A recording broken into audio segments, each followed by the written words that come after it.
Fantastic, wonderful people.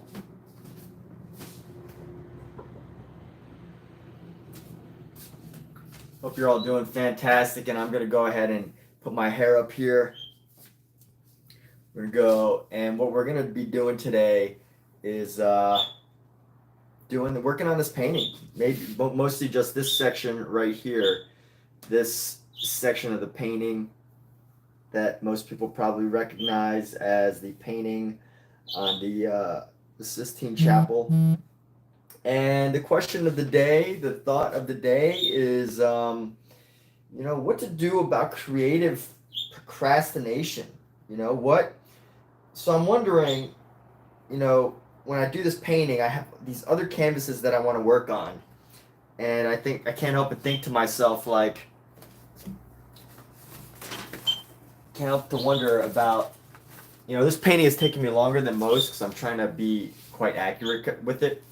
And it makes me think about, is painting, trying to get very accurate with my painting, just a form of procrastination in the sense of, it feels nice to be able to wake up to this painting and know that I have something to work on every single day. Like, I know I have an objective, I know I have a task, I know I have an activity. But at the same time, part of me also wants to do other paintings. And I wonder if, but also, I don't know exactly what to paint yet, And part of me wonders if doing these these paintings that take more time is just its own form of procrastination. Now, obviously I'm doing something, but I've been working on this maybe 3-4 hours each day. Sometimes 1, sometimes 2, maybe, just an estimate. But it makes me wonder, is this its own form of procrastination? Spending forever on a creative project, doing projects that take a lot more time, even though you have other ideas that you want to paint, because I could probably pop open another canvas or whatever. But ultimately, that's the question of the day. What's another form of creative procrastination? And I would argue that maybe this is one. This is a form of creative procrastination. Having a painting that's never done, having work that's never finishable. But we are nearing the end of this, and I'm very happy with it. Have to improve the shadows along the arm here and things like that. But overall, I could say I'm fairly happy with this. So let's see. Let's grab a thinner brush here. Actually, you know what? I want to start painting in the background. Let's see what we can start to do with the background here. I've got this brush. I need a slightly bigger brush. Let's use this flat brush. I'm going to use this flat brush here.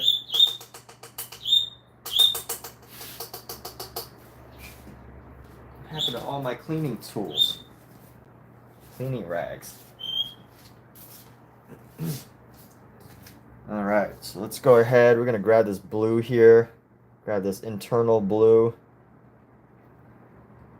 Grab our white as well.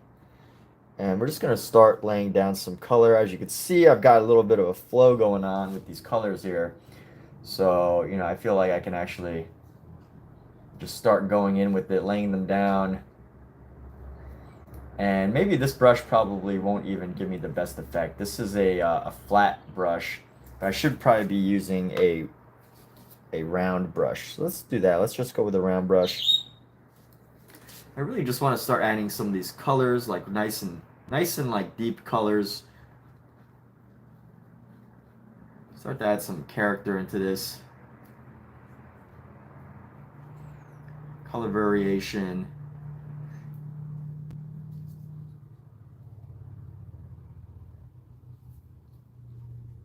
Color variations in this.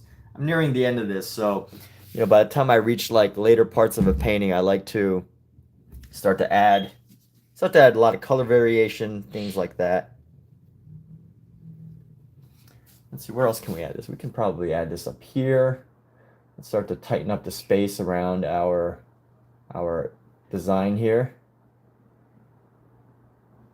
Get like nice lines going around. This part's pretty much gonna stay.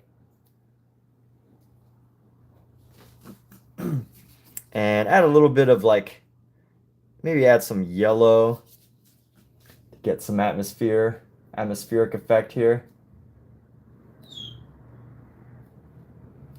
Yellows and blues.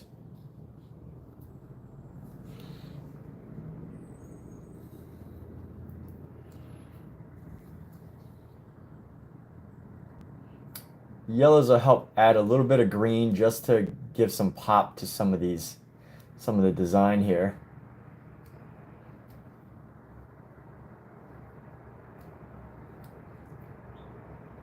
Honestly, I might even be able to use a bigger brush.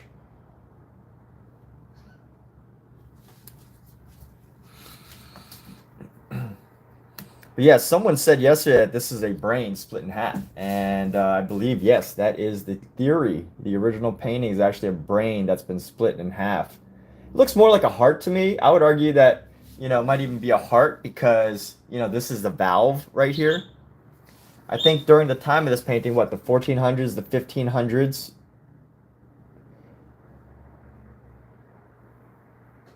you know, I'm not going to say that Michelangelo didn't understand the effects of the brain versus the heart, but, you know, I think the general consensus was that, you know, the heart is still, even today, you know, the heart is still believed to be the main core of us all, right? The main thing that brings us all together is our hearts and minds, right? Let's go like this. I like the idea of going around this, but we don't necessarily need to go around the whole time. You know, maybe I'll add like a cloud here or there. Let me go find a space to add a cloud. Gonna add a nice big white cloud somewhere. I think this is a good spot, right? Let's go add a cloud. It's gonna go add a nice big cloud.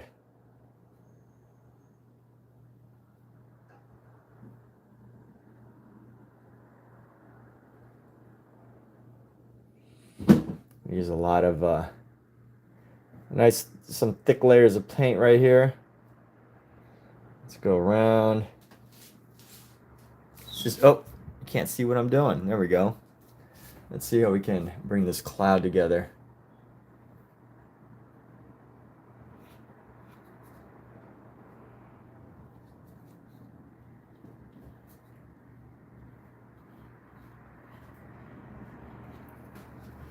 Let's go with some blue.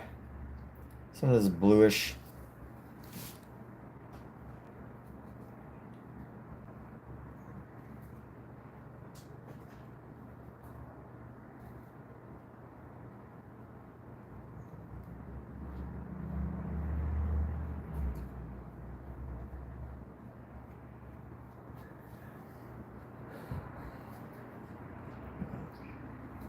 Adding some cloud definition into here.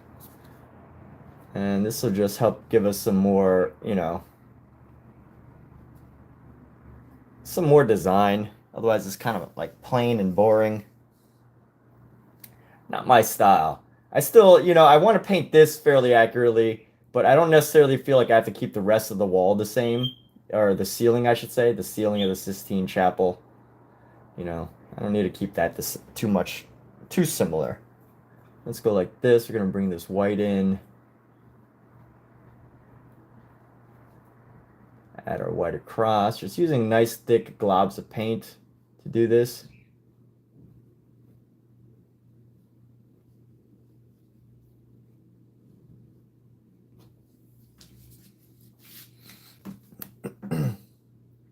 Nice big thick globs of paint here.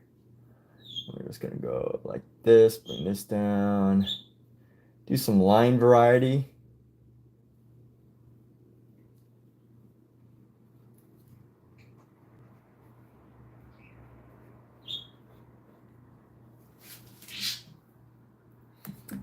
It's a lot of paint so far.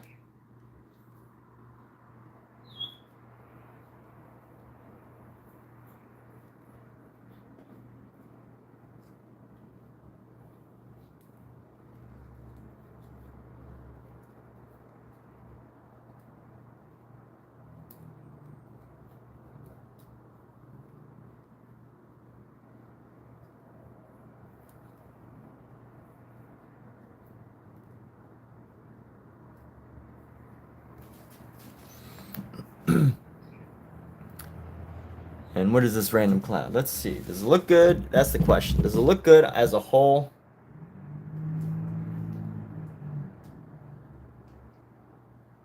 You know what? I think if we keep building this, it will look perfectly fine. So let's keep doing that. We're going to keep building with our blue here. And let's just keep going around. We're just going to go across the sky here just with our blue.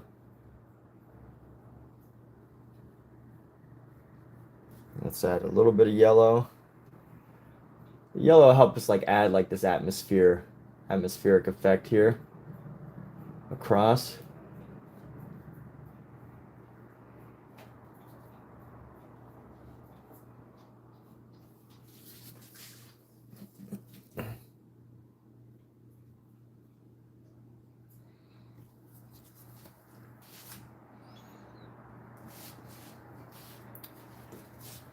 Like when I'm painting, I feel like I have to get like body movement, you know? I have to get my hands moving. Otherwise, it just doesn't feel like painting to me. It feels like, you know, like when I'm painting this, I'm being so delicate. I don't really like feel like I'm truly painting anything.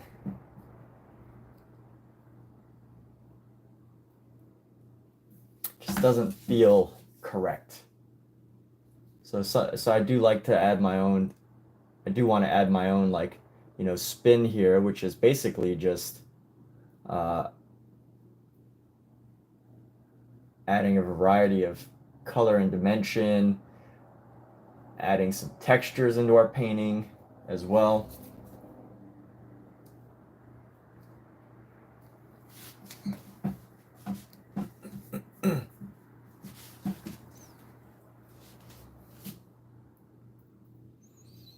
Let's see, I'm going to try to find out. I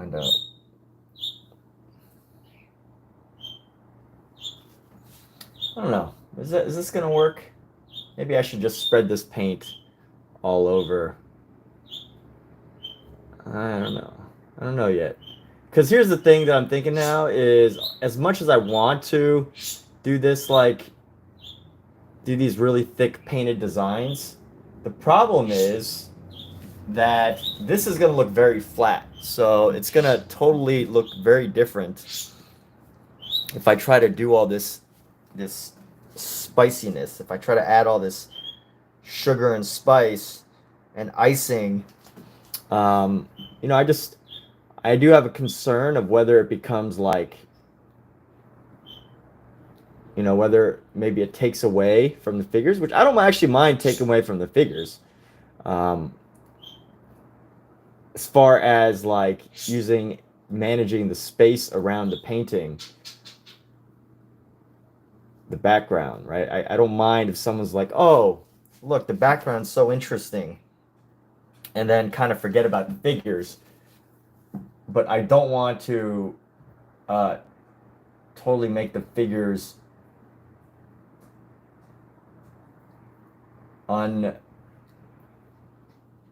because like the figures are very what do you call it?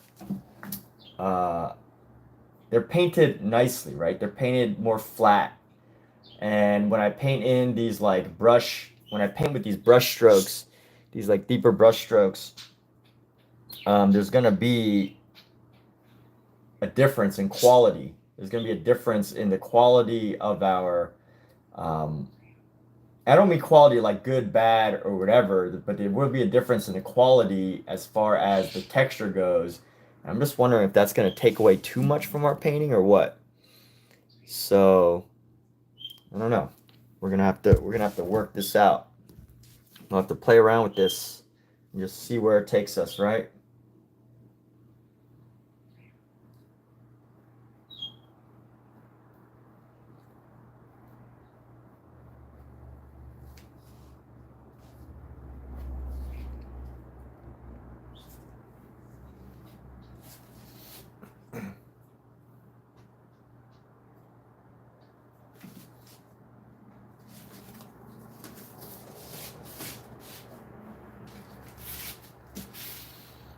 Let's go down into here, bring this brush down into here.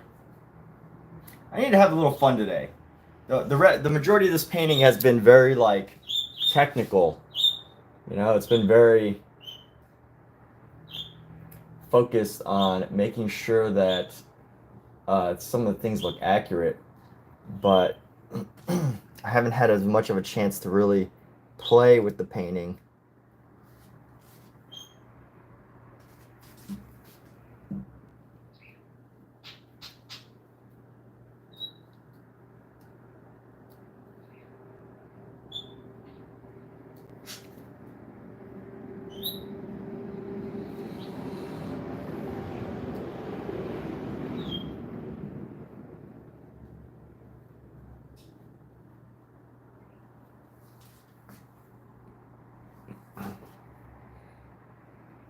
Let's keep building this up. But you know, what do you do when you're getting creative procrastination? It's an interesting question. And the reason why I even made this live stream titled that today is mainly because you know I'm doing this painting. It's taken a while, longer than my usual paintings, and I'm sure there's plenty of paintings that could take even longer. But this is probably the longest painting that I've done in a long time. And part of me wonders if, you know, this can be a form of procrastination, right? The idea of like working and overworking. And I don't feel like I'm actually overworking areas. I do feel like, you know, there's probably a more efficient way to do this. But as far as like, you know, trying to get everything and like, you know, get just the right faces and everything, you know, I wonder if that could be a form of procrastination, right? This idea that you have to like work things until they're just right. But there are some glaring issues, like this face and this face really need some work. You know, this one, if I painted over again, it would just be like trying to get it better. I still have to work on, you know, God's face and their hands and arms over here. But overall, I mean,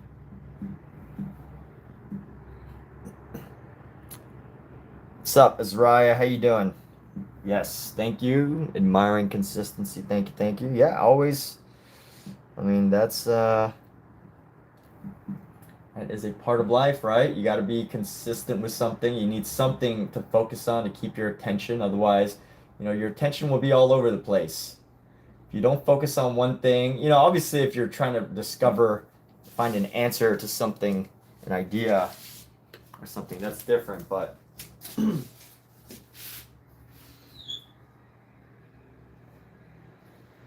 trying to test an experiment and find something that works, that's one thing. But definitely valuable to stay consistent. It's important, staying consistent. So we're going to lay down some ultramarine blue here. We're going to have a slightly different blue now, more on the violet side of blue. We're going to lay down a bunch of white.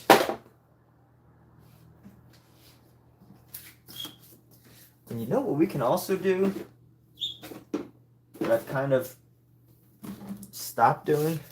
We can actually lay down like huge chunks of color onto our canvas, which I have not been doing, but that is one way to paint, is by laying big chunks of color onto the canvas and then carving away at those chunks. So what's new, is there a thing that you'd like to share? What is do you have are you open to sharing a motivational quote for the day, a motivational idea, something inspiring?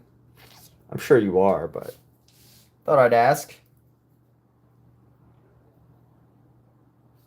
Let's go lay down this blue here. I'm gonna grab some of this blue, and we're just gonna lay this down right on our canvas. This is a bit of a risky move.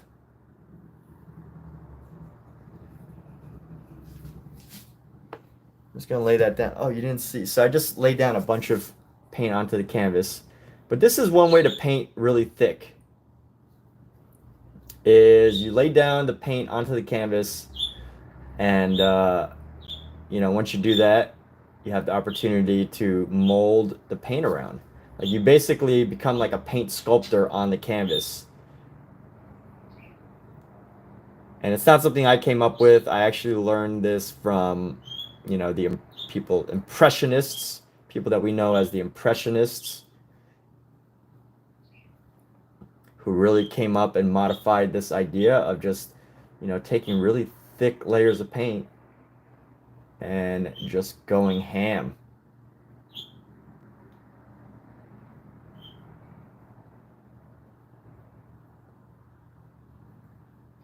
What this does is, you know, it really creates an extra dimension to your painting. Even if the colors aren't like so perfect or whatever, it at least gives your painting a dimension, because you can see the raised edges, you can see a lot of the effects that happen when you lay down these really thick areas of paint. And there's, you know, it's an effect, you know, there is a quality to it.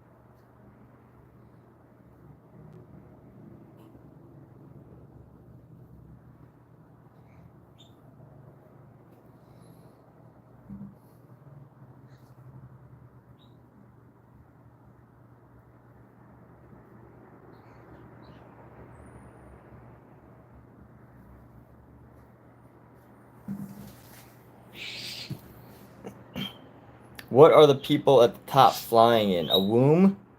You go, rest is not quitting. It's how warriors refuel. Ah, that's a good one. Very nice. I like it. Fantastic. Wonderful.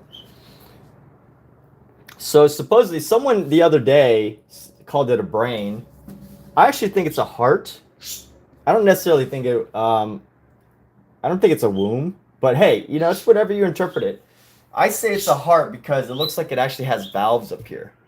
You know, these areas have valves. And I think in the context of the history of, you know, human science, it was often believed that, like, you know, the heart was like the center of everything. And it kind of still is, right? Like if you're into holistic medicine, you know, it's like the heart is still the center of everything. But, you know, the science definitely supports that, you know, the brain is the center of everything.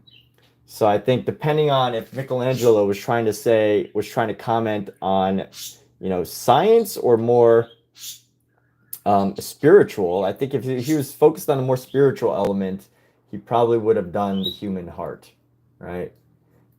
Which, that's my argument for the heart. But hey, I have seen, I think on a Wikipedia it actually says brain, but no one actually knows for sure. So whatever, right? Call it what you want. You call it whatever. And I could ask Alexa to verify for us, but I'm not going to.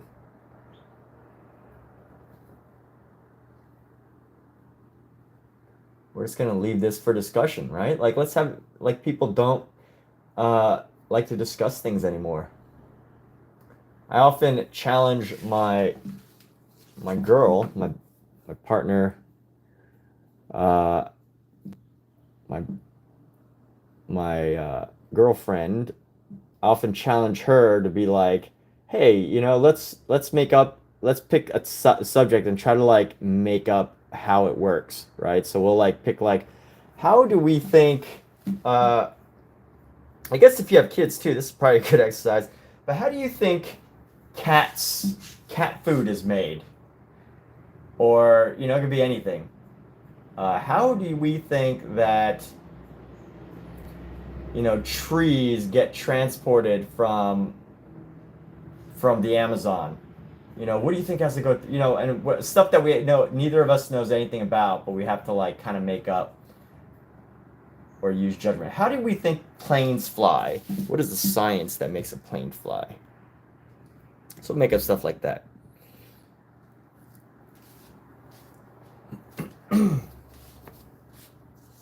then we'll just build off of that, you know? Just build off of it. So down here, I want some more yellow. So let me see if I can find some yellow here. I'm going to lay down our yellow in this section.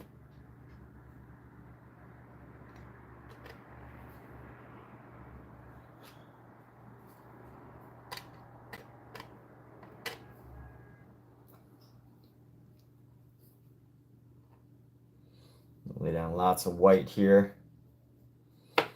And one great thing about oil paint is you can like carve it and maneuver it until it finally meets your standards of whatever. So, you know, like this, I can just move this around.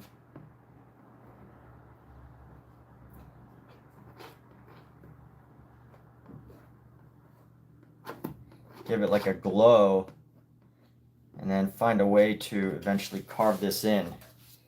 So let's go like this. We're going to actually carve this. I'm going to use this yellow here.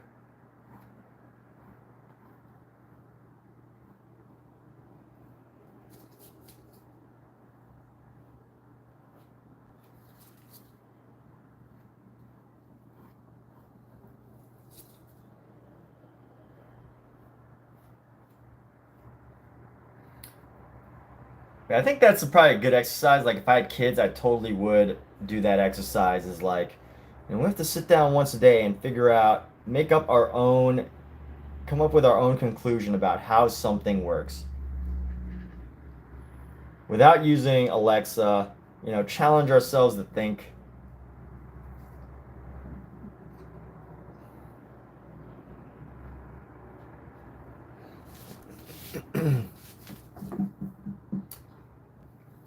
Challenge ourselves to come up with ideas.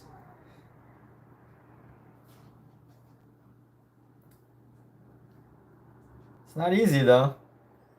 You know, it's not easy to not want to resort to Google Chat GPT for answers, or Alexa or whatever. And I pretty much use Alexa for almost all my answers. I've been using ChatGPT more often now, though, by the way.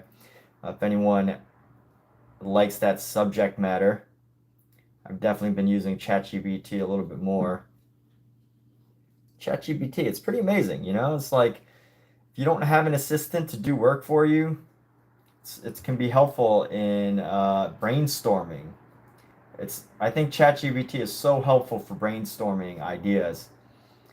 Because, you know, sometimes ideation, it's not an easy task, you know. It's not easy to come up with lots and lots of ideas. It's actually, you know, it takes a lot of effort for some people, maybe for everybody, to really actually come up with good, consistently good ideas that you're willing to put in the time and effort to execute on, to put into action. Ria, is it oil painting? Yes, it is. This is oil painting, Ria. Welcome. Nice to see you. Hope you're doing great. What brings you in today? How did you come across my channel? Is it just one of the recommended pages? Either way is fantastic. Just always good to know where my viewers are coming from. Not like physically, but just, well, obviously, well, yeah, physically, but digitally, physically, like, you know, physical, digital. So here we go. We're just gonna build out. This feels more like painting to me, you know? Like I actually feel like I'm painting right now. These other parts, it's alright. Feels like painting, but ChatGPT was a silent, huge thing about 5 years ago. Learned about it through a business partner. At the time, not too many people knew what you were talking about. Yeah, no, I mean, I only in the past year did I start using ChatGPT. I might have heard about it like a few years ago, but definitely didn't start using it until recently. So you can call me somewhat of a late adopter. Maybe because I'm slow, you know? Not because like I think I like to like learn about like whatever. It takes me a while to like learn about a technology, and then by the time I've already learned about that technology, you know, I feel like something else is out, right? So let's say like ChatGPT came out 5 years ago. 5 years ago, I was still trying to like experiment with social media tags, you know, or like blogging, which 5 years ago, even blogging was starting to get old. So you know, it usually takes me a while to really get feel like I've gotten the most out of a technology before moving on from it. You know, I still think potentially I still have hope for blogging, but not so much anymore.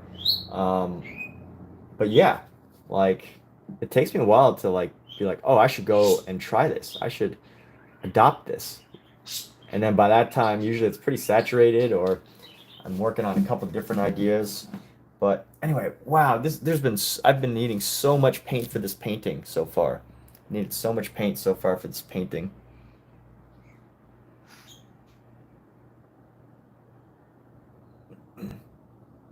Yes, kids and businesses. They keep you on your toes.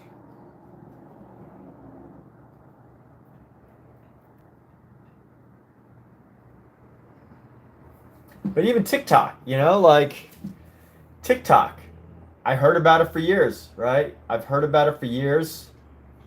But it took me, you know, I was still getting used to Instagram when TikTok was really coming out, right? I was still getting used to Instagram, and I just trying to build a YouTube channel, and you know, I still didn't do it. I still didn't do it until like the past, maybe like right after pandemic, did I start actually using TikTok.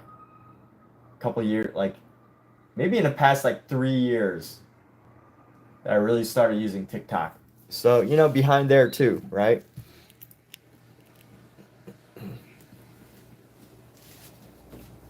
I don't know. Maybe one day I'll change. Maybe one day I will feel the urgency. I will feel the necessity to do so.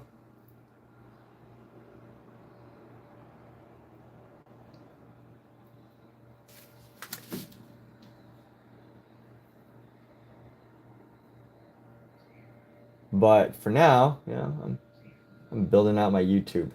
That's my that's my main goal right now is, you know, the YouTube channel. That's my main focus.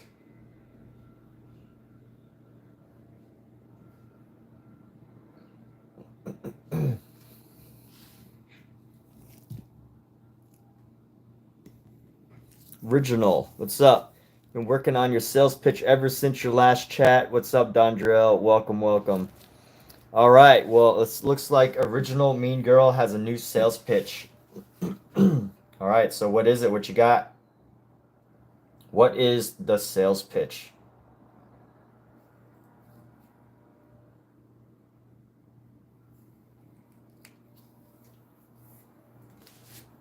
I mean, before any sales pitch, you probably know this. You know, you got to know if I even need or qualify for your product, right? Can I even afford your services? That's an important question. Am I even do I even qualify, right? Do I even have enough followers to qualify for whatever you have to offer? So yeah, feel free to share. You know, whatever you gotta share. That's a big question.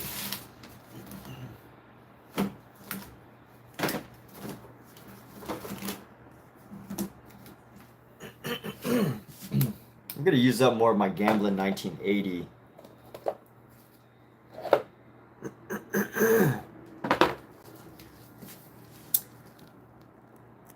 Still not a salesperson, and you're right. You work with clients of all budgets, but you wasn't really here to sell me. Just like the oil paintings. You just land $10,000 contract. What? There you go. All right. Well, hey, amazing. Congratulations. Well, that's pretty fantastic. Look at that.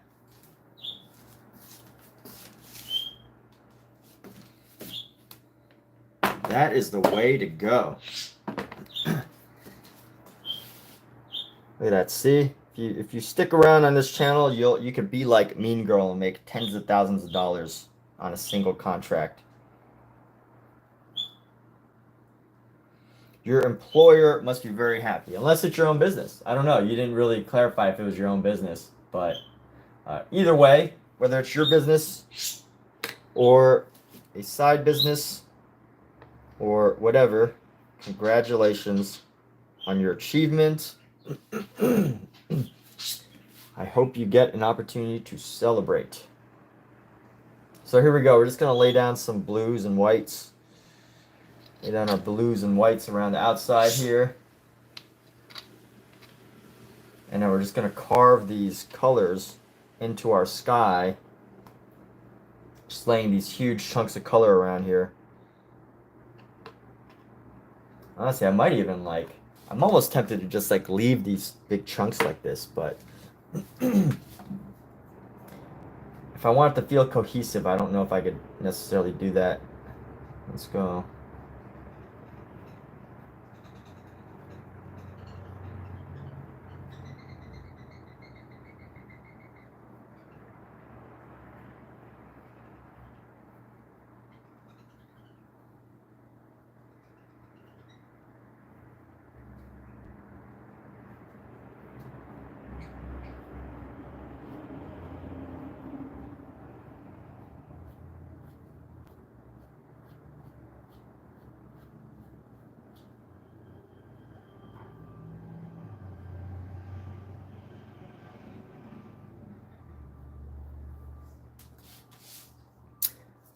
So, did discover a really cool software. The script is really awesome for video.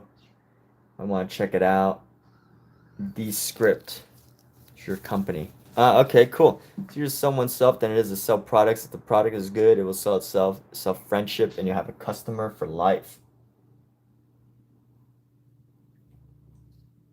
Mm,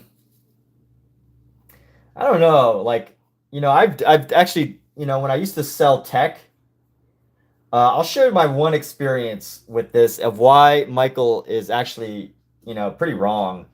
You know, uh, on one hand, yes, I get what you're saying.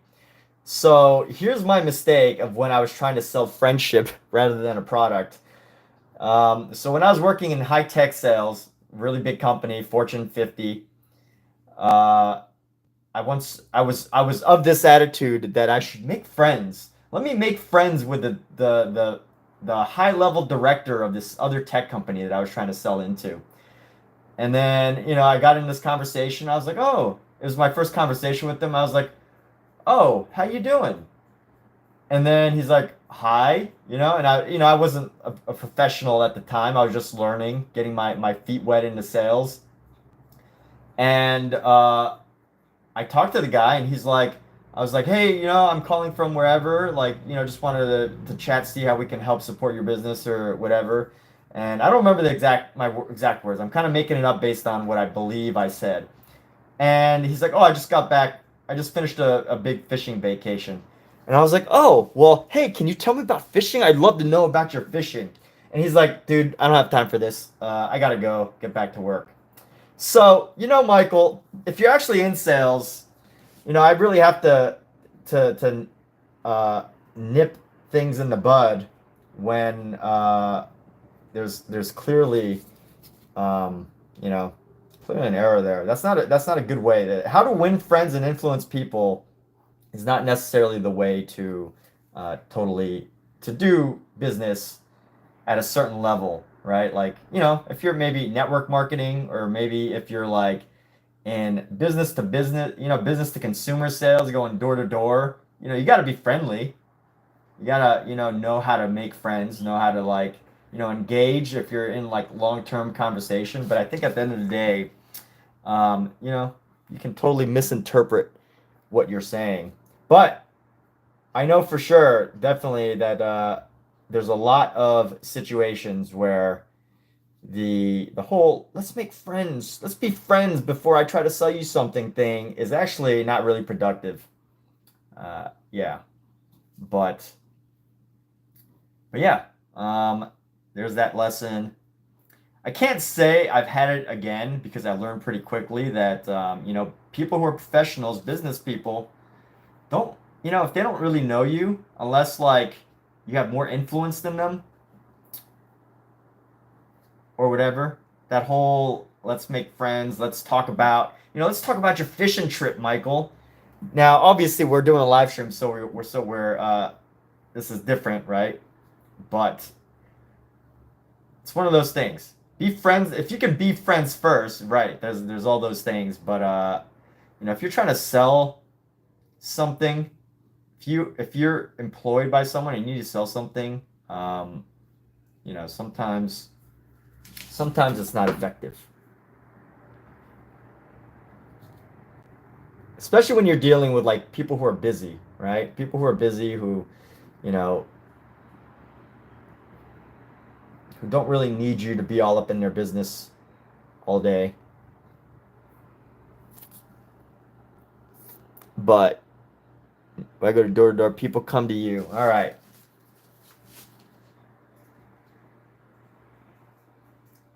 What a great view. Yeah, no, this is one of those situations where, you know, Michael, I can't pretend like you have a multi-million dollar art business where private banks are calling you. You know, when it comes to business, you gotta can't just give poorly framed information.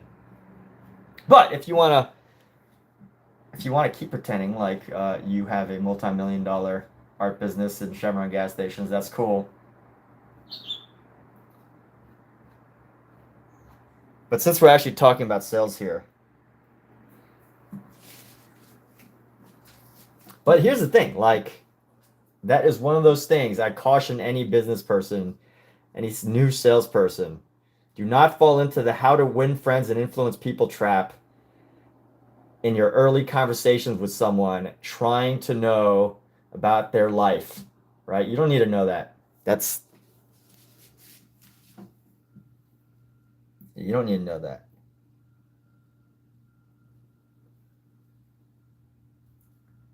And you know the whole how to win friends and influence people thing. You know, it's one of those books. It's valuable. It's important. It's good to be like an agreeable person, but definitely, you know,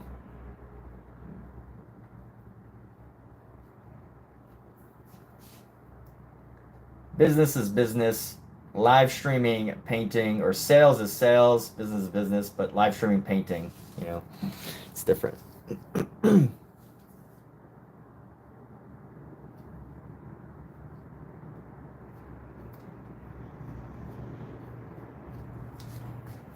So anyway, sales, fantastic, right? Like, you know, obviously qualifying questions. If someone's coming to you at Bass Pro Outdoor Shops, if someone's coming to you at Bass Pro Outdoor Shops, then yes, you should ask about, you know, what happened during their fishing trip, if they had any issues, what they're, you know, possibly looking for, right? If you're selling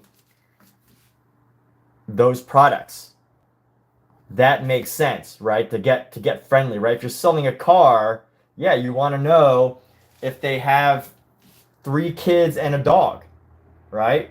But you know, for the most part, that's not really to become friends. You're really only doing that because you really need to understand what the customer's main challenges are.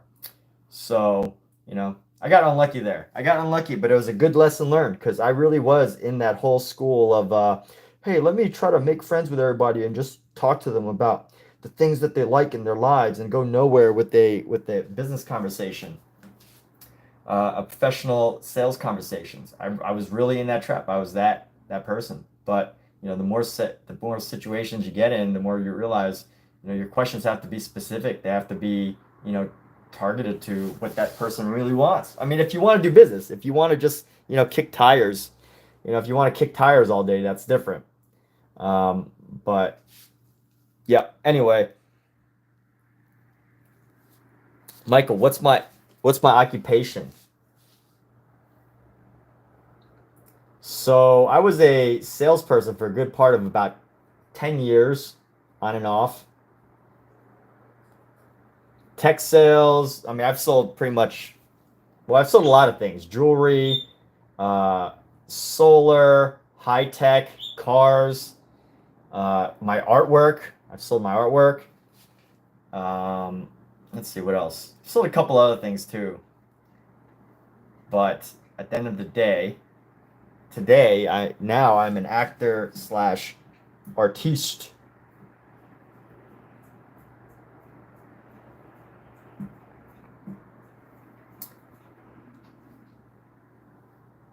Yeah, so would I consider doing sales for like 3 hours a week? So I don't do commission only sales. I typically only do sales for companies, businesses, etc.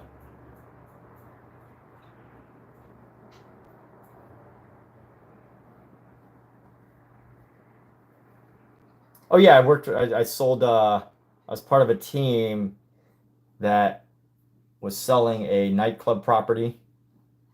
So anyway, Omizu Paints. All right, Michael Wilbur sells himself. That's right.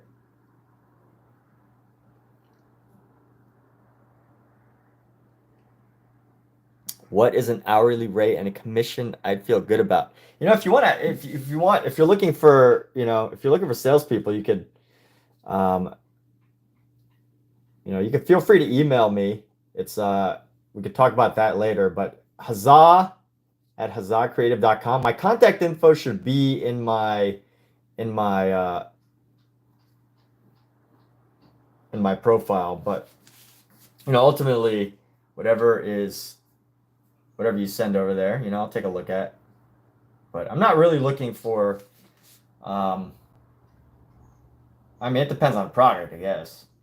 But we'll see. Let me know.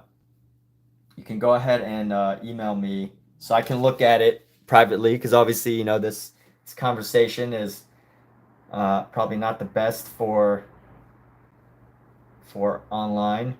But it sounds like you have a high ticket sale product, or a business, high ticket business, 10K. No, you have your own thing. Out of all the salespeople you interviewed,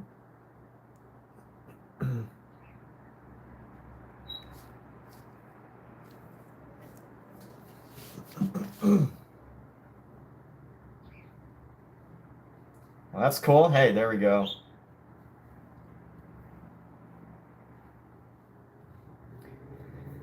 All right. So as we go on with this painting, I'm wondering if this, like, all this ocean of sky is a little too much. It's too visually stimulating, I'm feeling. Just like it feels like something just like kind of plastered there.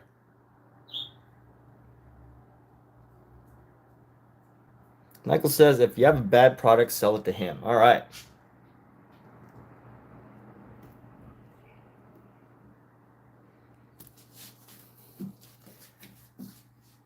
Michael, the only thing I want to sell you is my friendship. Plus my $2.99 a month subscription. If you do that, I'll be your best friend until you stop being a subscriber.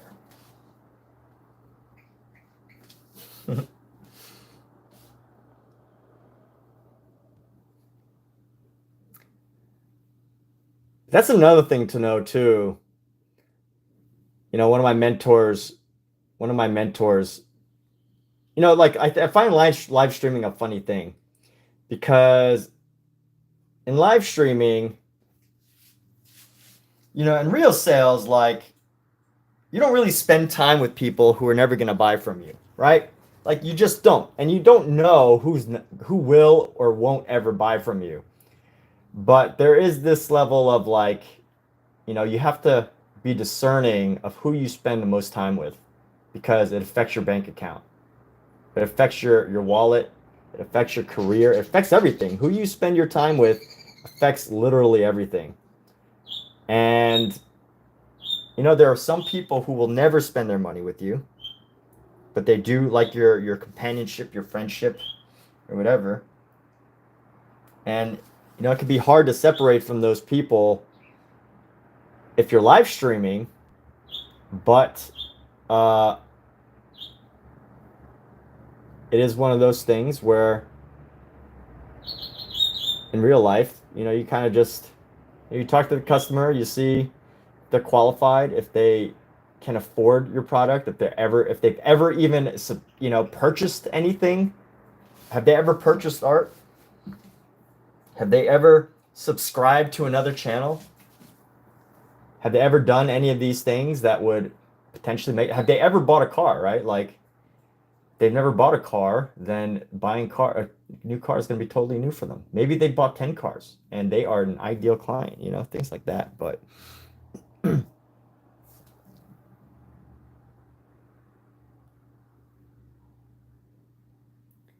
I put a glow around the opening with God to lessen?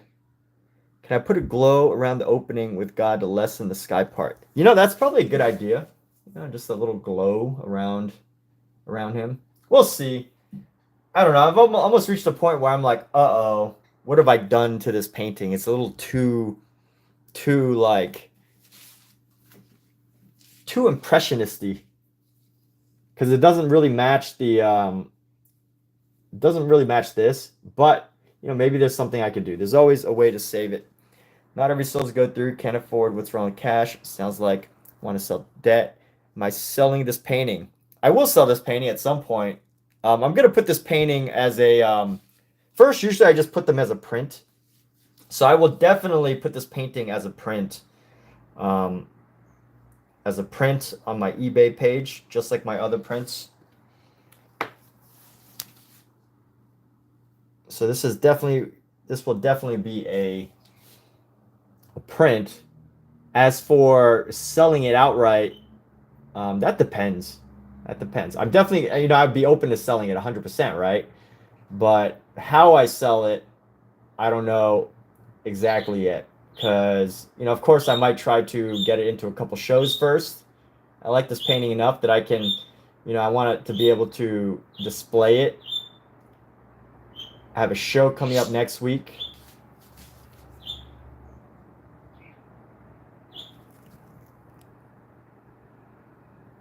Yeah. Well, that's fantastic. Well, thank you for letting me know, mean girl. Yeah. Um, well, if you want to make you know my contact info, it's all in my profile. If you want to make a pre-offer, obviously I'll give it to you really discounted compared to, you know, if you wanted it late.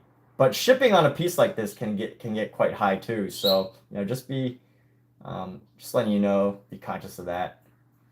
You can also do it through Peggy.com. If I upload it to Peggy.com, if you want to make a profile on Peggy.com, they're a very legitimate art distribution company. Okay. All right. Cool. Yeah. So, you know, I definitely need at least another like week to finish this. I'll probably need like a week. We'll see. I'm gonna let you know these parts dry, and I still need some work to do on the figures and everything. But yeah, we'll have prints available. We'll have prints available soon enough.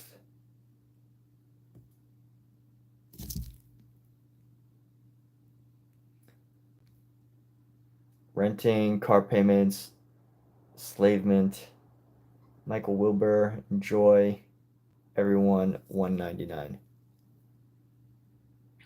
If you want to see a movie that I'm in Everything Everywhere All at Once. You could see me in a second for a movie scene. If you like Michael Keaton, I'm in his movie. I'm in the Michael Keaton movie. What's the name of it? Knox Goes Away. I think it's on Netflix. Maybe on Amazon Prime. Maybe it's even Hulu. It's called Knox Goes Away. I think that's a really cool movie. And I have like a little featured part where I play a cashier at a like a restaurant. Or no, it's a acai bowl shop. And basically I hand the groceries to one of the actors. So not a big role or anything, but you know, just a little part. Little part. My dialogue gets cut off, but you know, it's nice. It's a nice little day. I got to meet Michael Keaton, Mr. Batman, the original Batman.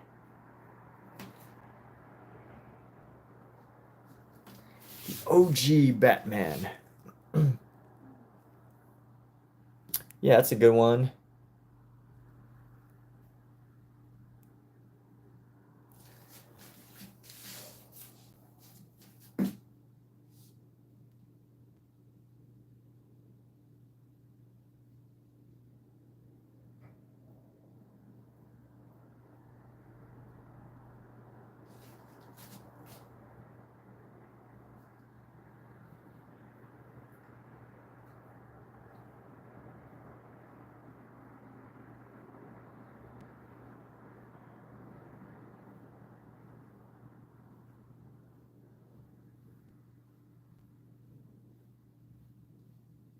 All right, and here we go. All right, so Michael Wilbur, are you gonna take a taking a break here, Mr. Wilbur? There we go. Michael off to sell his paintings to Chevron. Absolutely fantastic.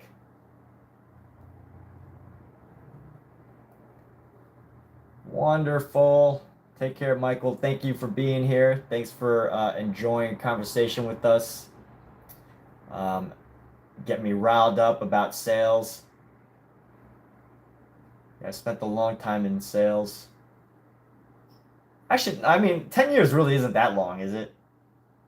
Like, it almost sounds long, but it's really not. 20 years. I think 20 years is when you can like start to say that you've been doing something for a long time. 10 years is like, okay, you know, you kind of like you're just starting to learn from your mistakes. But, you know, if you're a quick learner, 10 years could be a long time, right? The faster you learn, the more you can improve in every area of your life. Which has made me realize maybe I'm a slow learner, because we were talking about technology earlier. Oh yeah, as Raya was talking about technology, and I was like, you know, it took me like 5 years to finally adopt TikTok. You know, from there was a point when TikTok was like an ad on Facebook every 10 minutes. I don't know if anyone remembers that, or maybe it's just me, but they were like a Facebook ad. Every 10 minutes, you get a new TikTok Facebook ad. And you know what? I didn't adopt TikTok at that time. I was like, oh, you know, maybe it's not ready yet. I'm still trying to figure out YouTube and Instagram and all those things. And I didn't start making YouTube videos till like 2016, which is about 9 years ago. But like, I didn't really get serious with it until like 2019, 18. Yeah, so I feel like I'm a late adopter sometimes. Maybe takes me a while to learn, right? Like I was trying to figure out YouTube for those years, or Instagram. And you know what? Takes me a while. Takes me a while to learn things. How's this? How do I feel about this? I'm still not sure yet, because I still have like this big empty space. What does it take to be sure? I pretty much just have to paint around it. Maybe I just got to paint around it. And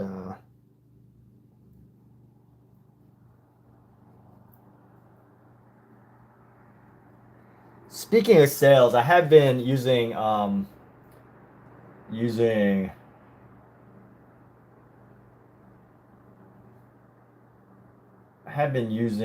YouTube, or ChatGPT, I should say. I've been using ChatGPT to help me with some projects, and I gotta say, they like run ads and stuff. And I really like how ChatGPT has been helpful. And like, so when I run ads for my Instagram art sales, it's been very helpful. You know, you can ask like Instagram. So I don't know if anyone's ever run ads on Instagram, but I usually run ads for various things. But I definitely now, more recently, I run ads for my YouTube, or my paintings. And although some of the stuff I can figure out myself, you know, sometimes I like the extra ideas that I might not have caught. And backtracking, so just for context, right? If you've never run ads on Instagram, basically what you do is you post something and then you boost the post. And that's how you make an ad. It's that easy. That's what the boost post is. It's just an ad. And what you would do, if you've never run the ads before, is you can pick like your audience, right? Which that makes sense. So you pick your audience, like their age group, their, you know, where they live, demographic, like what city and country, state, whatever. And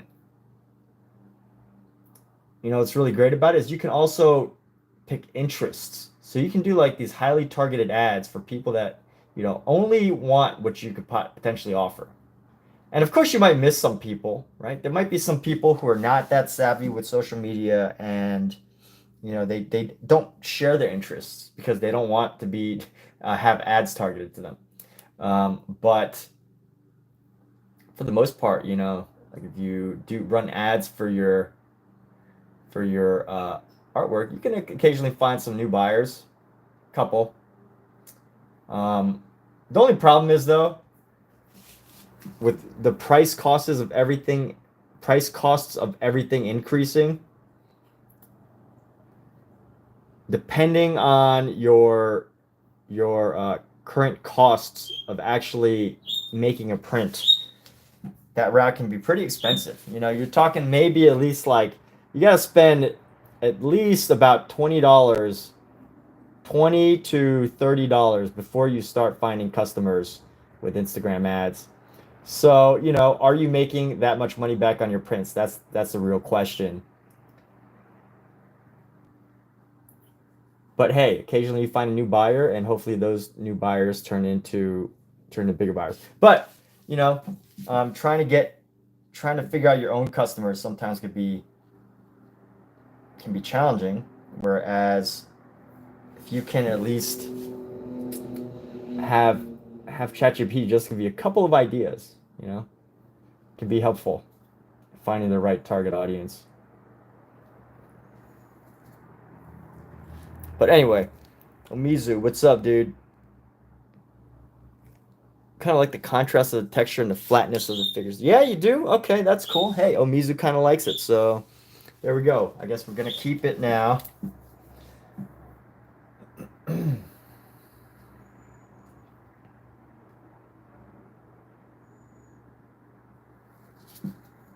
It's like a little wave down here.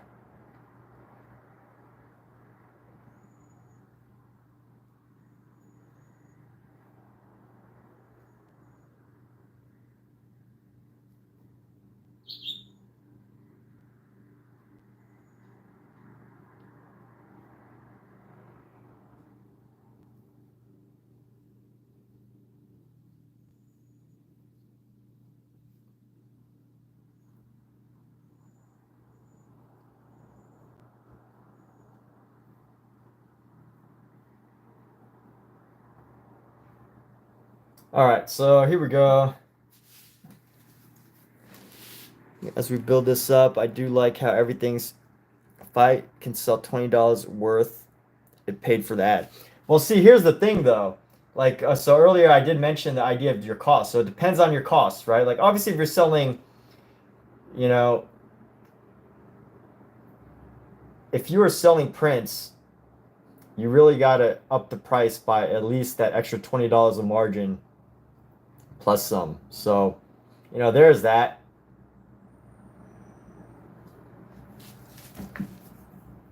You got to find someone who really likes your painting. You know, I've also had success on LinkedIn. If you're looking for a good social media platform to post on, a place that's not overly saturated with artists. I mean, there's a lot of artists, but none of them, very few of them, not none of them, very few of them actually post on LinkedIn. That's the thing. You know, there's a lot of digital artists, but there's very few like career artists and painters who are actually on LinkedIn that are like sharing their work. And you know what? I think when you do post art, you stand out.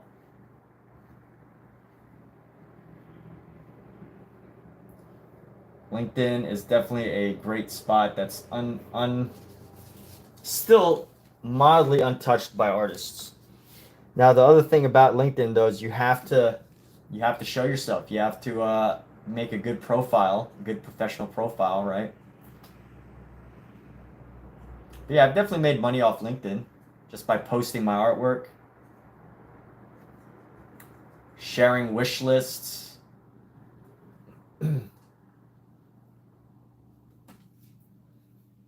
LinkedIn's a great spot. I like LinkedIn a lot.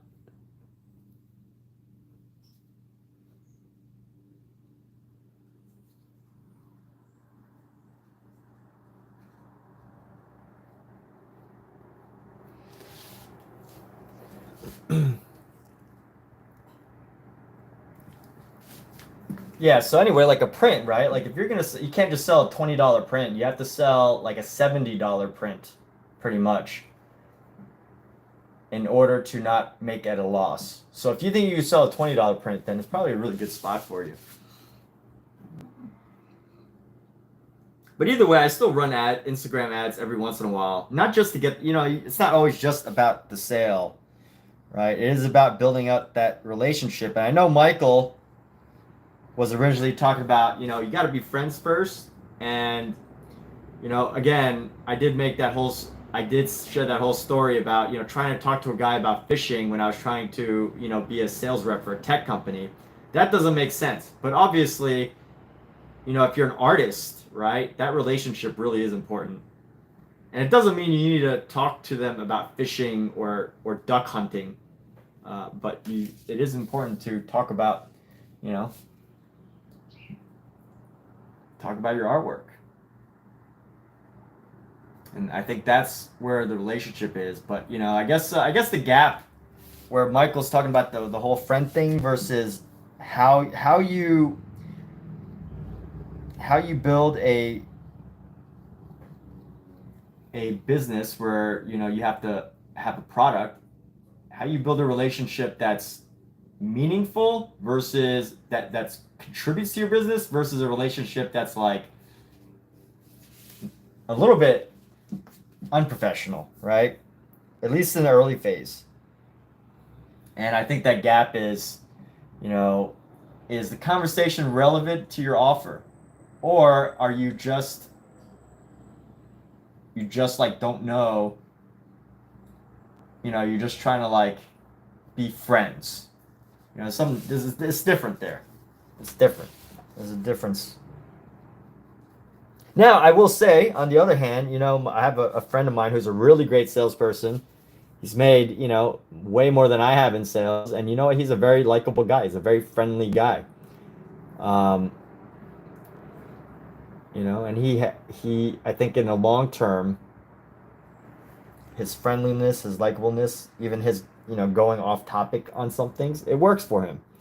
But I think in general, it's like, in general, for the near term, early on, you really gotta keep conversations relevant as far as sales go.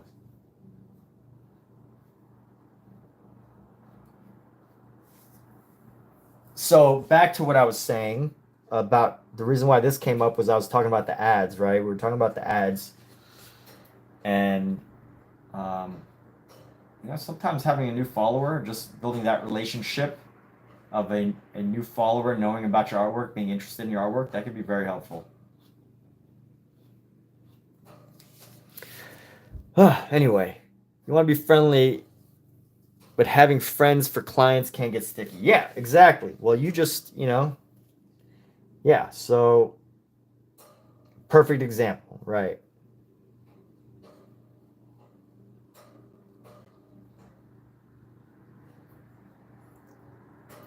Well, my goodness, there are some people that are just like your ideal, like just the most ideal people you can have as a client. It's amazing. Like they don't want you to talk to them, right? They don't care, they don't want you to they don't want to be involved in your life. And they'll call you every time they need your service. Right? That's awesome. You don't have that's pretty awesome. I have a client like that for painting. Like they don't want to get to know me. They don't really care about what I did last weekend.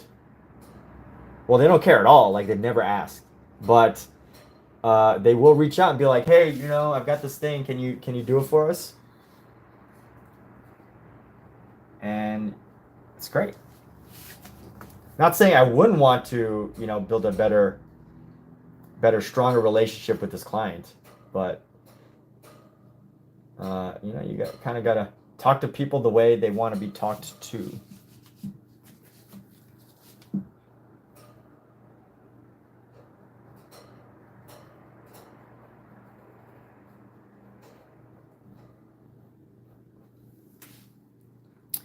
A ton of artists in Panama City. Your mill helps coordinate art shows there, just in case I ever have some reason. Panama City While I grew up in Florida and I have a, my parents live out there. Yeah, I'd be open to it. There was a, if an opportunity was open, I would totally be open to it. Yeah, we can definitely. I'll definitely follow up. I guess I should follow up with you after this. See, get more info on this. Let me see. I can't click your profile from here, but I will later. Yeah, I'm open to shows. I'm open to shows. We'll see. But Panama City, Florida. That's great. I like Panama. Wait, so Panama City, that's all the way by Tallahassee, right? It's like on a panhandle. Maybe I'm thinking of a different city.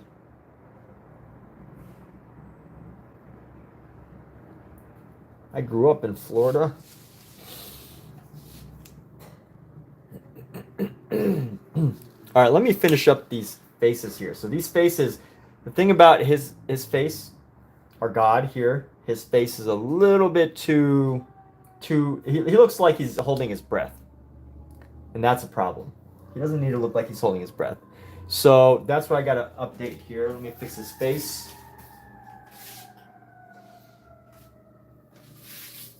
I'm going to fix up his face here. We're in Florida. South Florida. We're in South Florida. In the Fort Lauderdale, Boca Raton area. The Tri-County, Florida.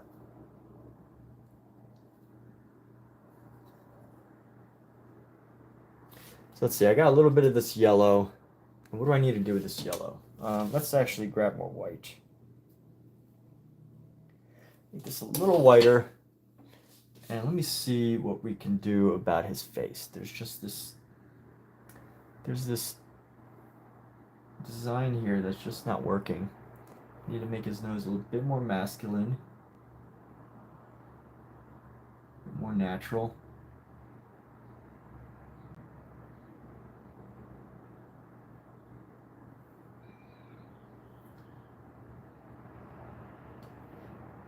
And then cut across like this.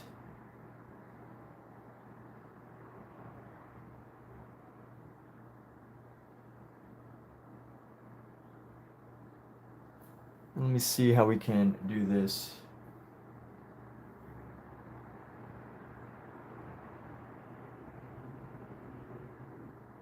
I'm gonna go paint up, add some highlights into this face just a little bit to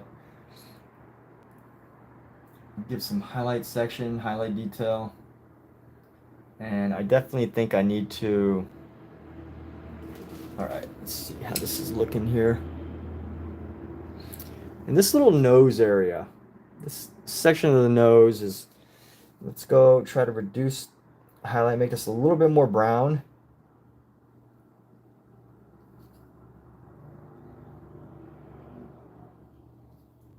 And let's go like this.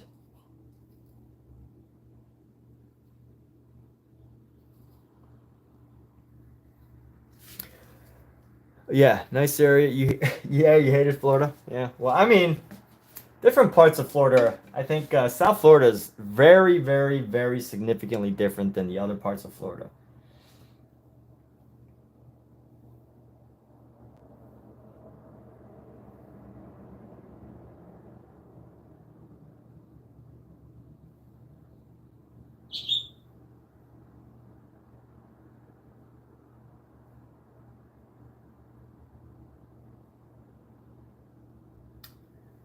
Very, very different. For sure.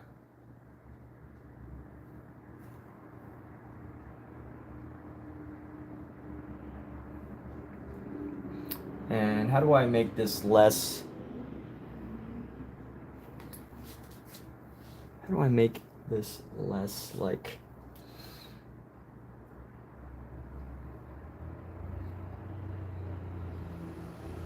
Gotta make his face less puffy. As of right now, his face looks a little too puffy, and I'm trying to figure out how to get rid of that effect think I just got to add some more lines. You know, he's got to have like this aged look.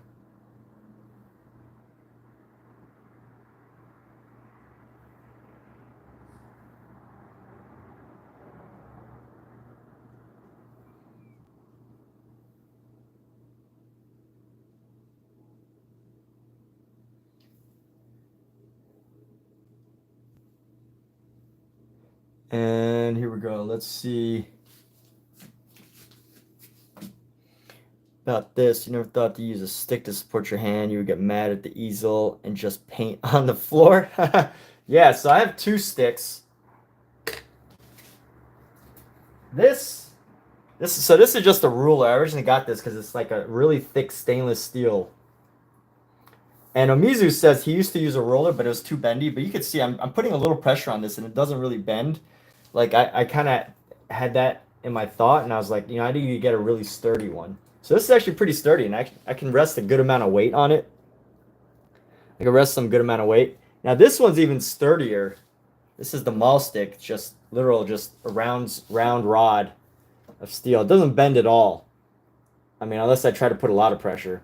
But this is like the real artist stick. However, the fact that it's on this, like, I don't have like a regular setup where I can use this. Like, I think the real way to use this is put like a cloth at the end and then you stick it to the painting so that, you know, you could rest it on the painting and still paint in other areas. But I rarely have the opportunity to do that because my painting's always wet. And also, this is too slippery.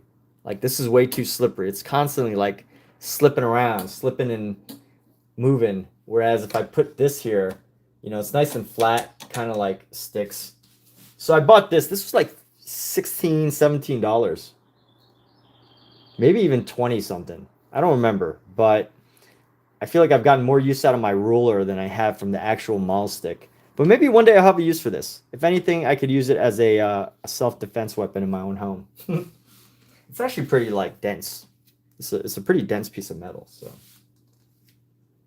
but there's that. I mean, it really would always end up in your wet paint. Really? So what? Like, would you drop it? Like, what do you mean by just end up? Or what do you mean by that? Just end up in your wet paint. That sounds like a Omizu problem. Sounds like an Omizu problem that's unique to Omizu and nobody else. Nah, just kidding. Not nobody else, just a few other people.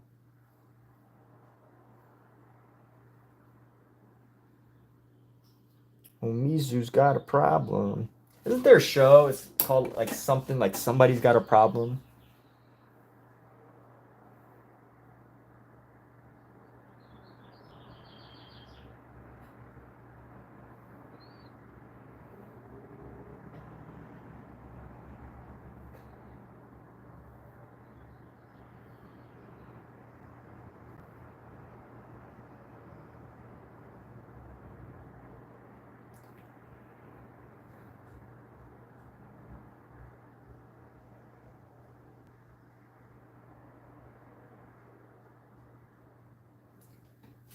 He almost looks like he's got like an Egyptian face right now.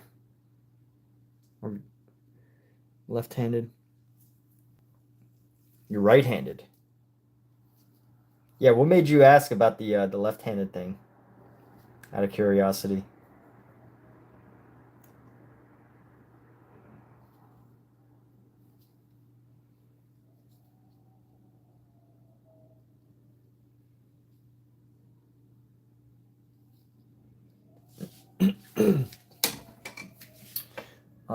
Here we go. So we're gonna go here.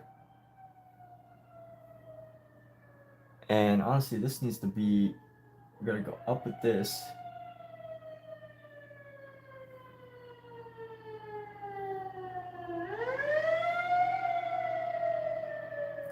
Go up with the eye. Add a little more discerning eye right here.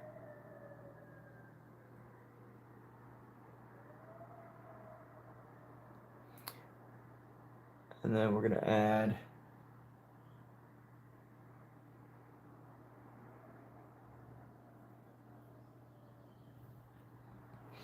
let's add a little shadow coming down. Couple shadows coming down. My goodness, how many shadows does he have coming down from his eyes? It's like...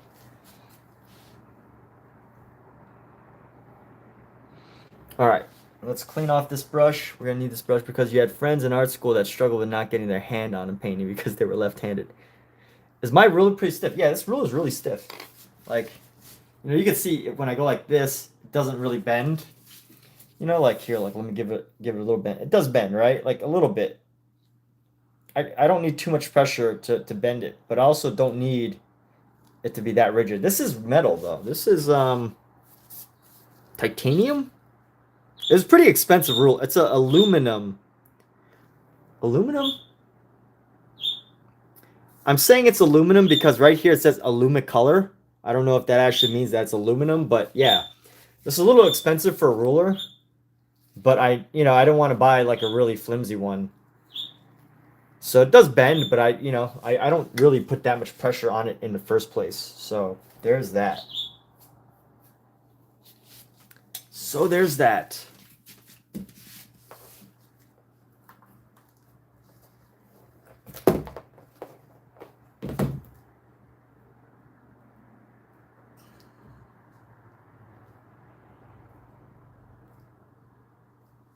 Okay, let's go. Let's see what else we got. I need to modify this face, this beautiful face, the representative face of humankind. Let me see if I can add our highlights right now. It might be too soon to add highlights because the paint might still be wet on the dark areas. But if I can just add like a little section of highlight right around the front of the eye.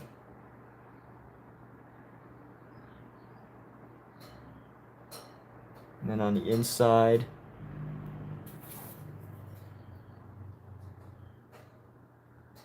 And then like right here.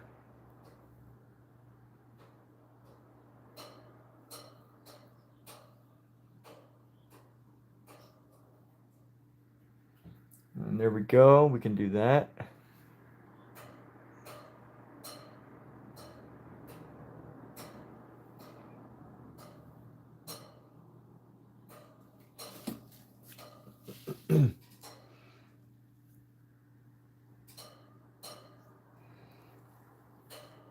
Let me see. I got to bring a little bit of shadow back into the face. A little bit of shadow back into the face. Maybe we'll try to grab a red shadow this time. A little bit of a red shadow. Sometimes you do use your left hand. Even for brushwork. Been thinking about experimenting with your left-handed paint. Yeah, I use my left hand just to like activate it. So I'll like... I like to just activate. I call it activating the other side of your brain. You know? So like just so I can say like activate my left hand, I'll use it in a painting sometimes. Not always for more serious ones like this. But on like specific projects, I might just pull out my left hand and do some brush work just to give it some attention.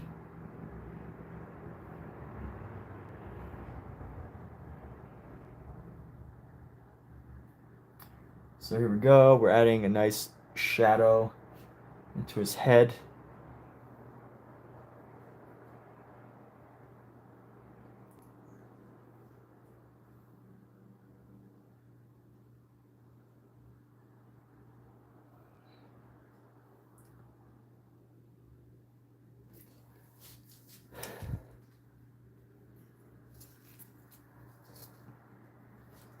You know what? Let's clean off this brush. I might clean off the other brushes too in a moment. I want to just use a bigger brush to capture some of the regions of his face. Some of the regions of his face.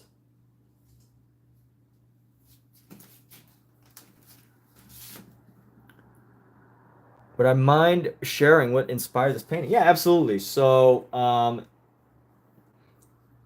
I mean, I could go down a rabbit hole explaining my thoughts.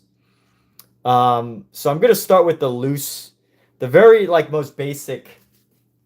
most basic version first, the most like easy to understand. But the rest, because like my live streams are all basically me sharing the thoughts that most artists never express because it's either like it either makes them look bad or it's just like it doesn't really add that much to it could possibly even pull away from the actual painting. But the most basic level is I just want an idea that I could paint that would like capture the creation of excellence, right? Like that's the title of it, the creation of excellence.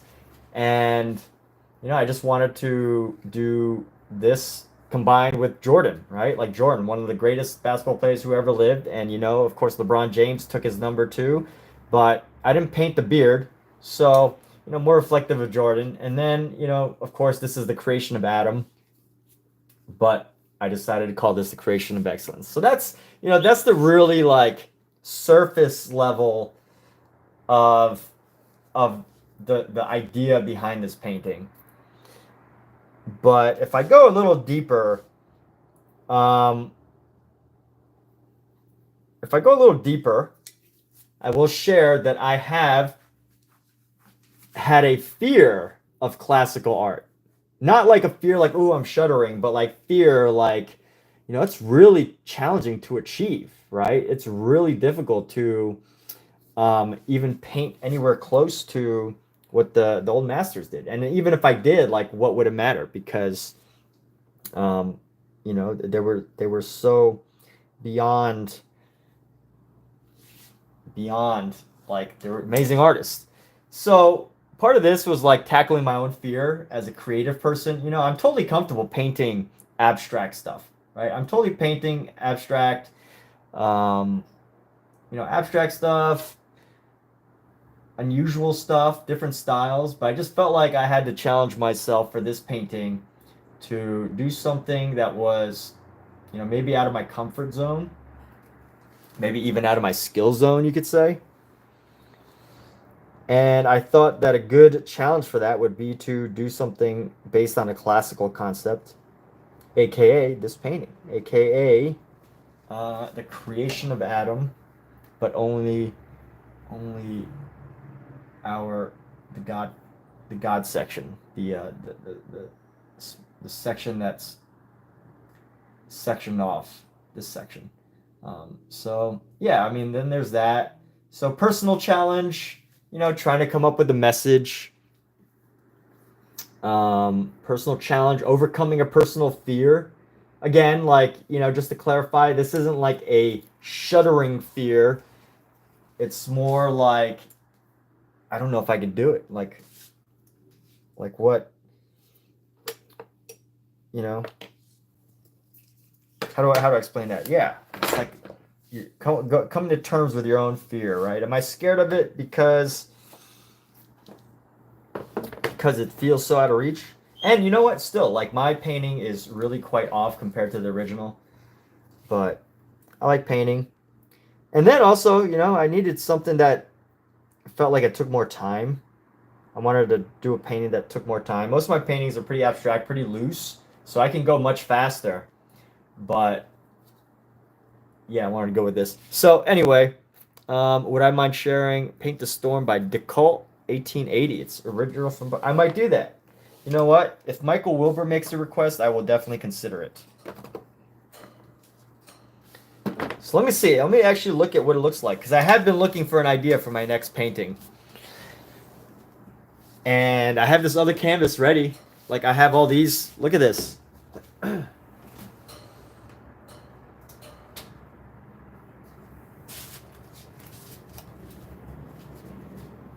at this. I have this canvas already primed, ready. The paint's dry.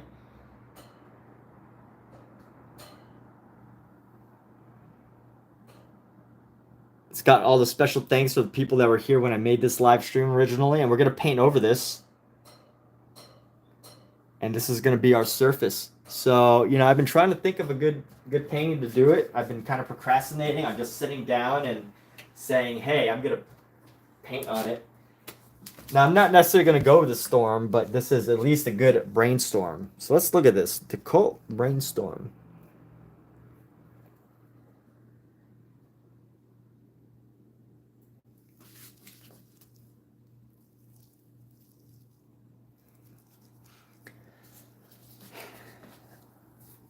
Brainstorm.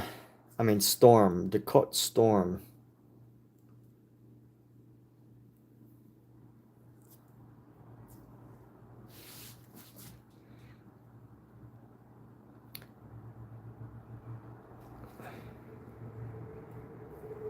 The storm.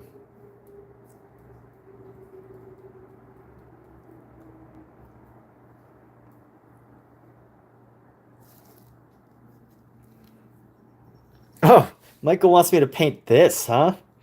The Storm by Pierre-Auguste Cote. That's actually, look at that. Look at the brilliant texture and the fabric on this amazing painting.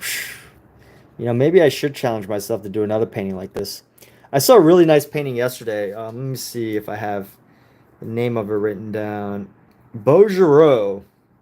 Oh my goodness. If you want to see the most beautiful skin that's ever been painted, Beaugereau.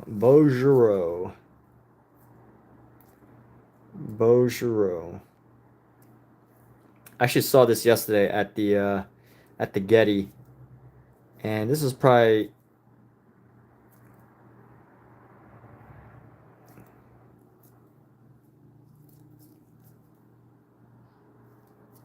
like, here's some Beaugereau paintings. I highly recommend looking them up for yourselves. But look at these, like John Singer Sargent must have learned from Beaugereau. Like, obviously these are realistic, but like, you know, the thing about painting versus like great painting, great realist painting versus like, you know, just copying painting, which is kind of what I'm doing. But also, I don't want to keep downplaying my stuff. I'm a little bit too what's it called, self-deprecating sometimes, but more so out of humor, not because I truly think this is bad. But anyway, back to this. Like, look at this. The difference between like just copying like a photo, I think, and some of the great artists that painted realism is just their ability to just capture just like so much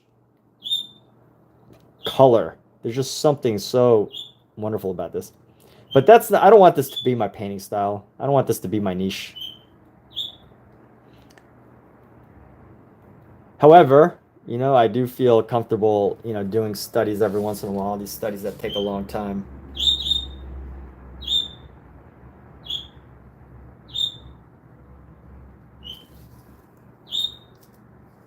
Do I notice that uses all the canvas to catch the emotion? Yeah.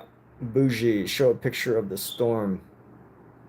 Personally, you know what? I'll be honest. I like Beaugereau's paintings better than the storm. But you know what? It is good to know about a new artist. And let me see. So I think I've gotten our man's face here a little bit better. But now what I got to do is I think I got to bring his forehead in a little bit. Forehead in a little bit. So let me see. I'm gonna paint a little bit more of a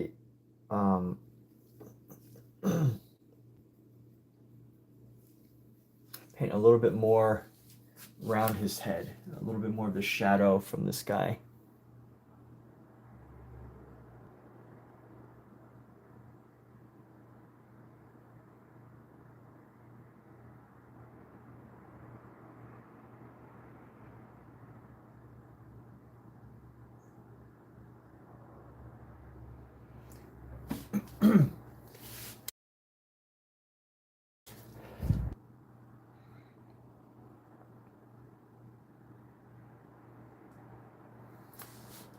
No, his cheeks still look kind of chunky. His cheeks are still chunky. I gotta get rid of this chunky cheek. This chunky cheek. This chunky cheek is gonna bother me. I think this background is okay. Oh right, yeah, leave the background alone. See, that's another thing. So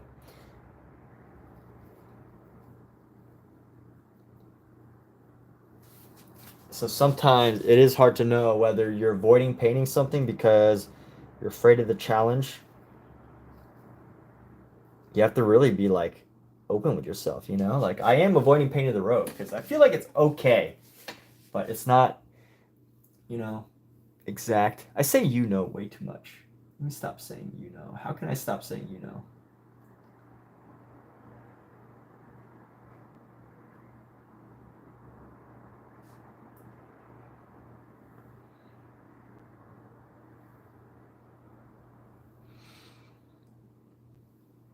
There is this nose that comes up.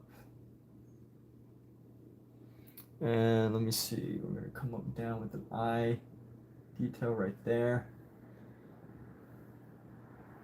And then let's go in a little tighter. Let's go a little tighter with these ear details. I'm gonna go into here.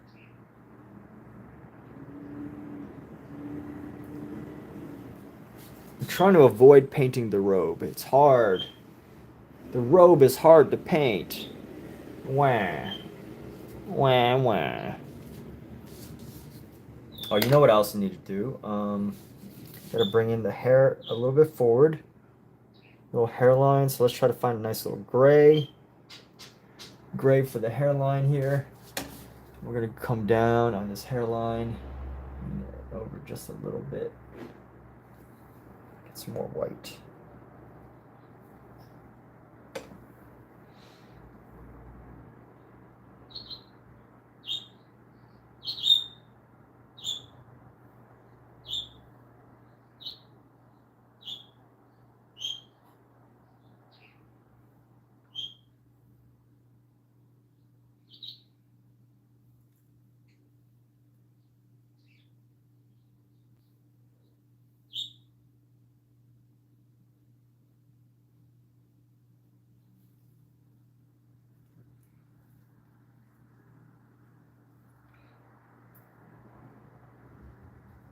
Okay, here we go. Put the shades in the robe. Can I bring the jawline further down toward his jaw? Would that help me?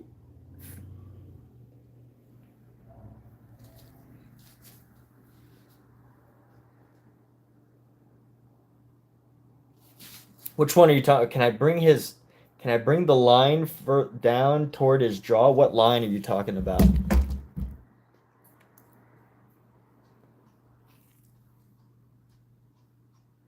Oh,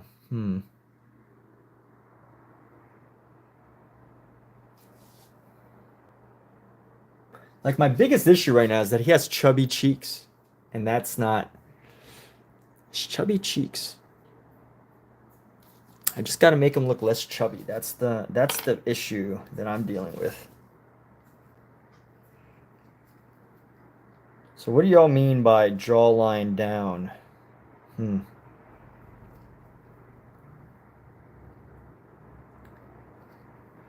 Well, we got a couple things. Put the shades in the robe. Yeah, if I don't make a mistake in life, I really haven't. The cheek line. So you're talking about this cheek right here. You said bring that cheek line down? Is that... And also at this point, I can't make too many. I mean, I guess I could. You can always make changes, but I'm trying to avoid making too big of a change. Like if it's not perfect, that's okay. But I do want to avoid this chubby cheek look, which if I can avoid that, I'll be happy. So let's see. I'm gonna bring this down. Give him some more wrinkles on his face, pretty much.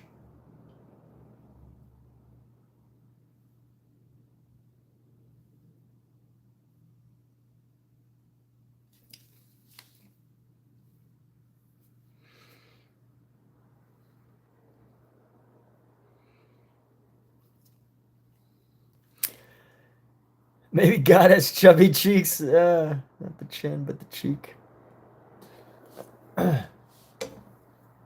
Yes, maybe he has chubby cheeks.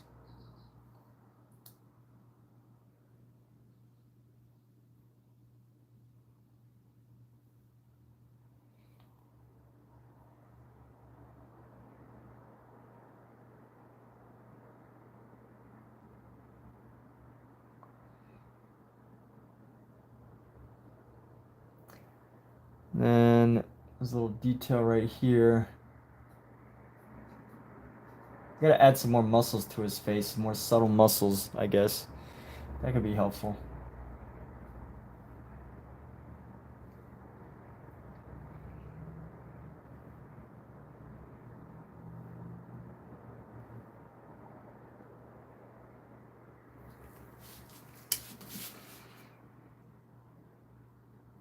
Oh, you know what?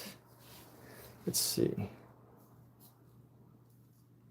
Yeah, maybe does his lip come back a little too far? Why does he look like he has chubby cheeks?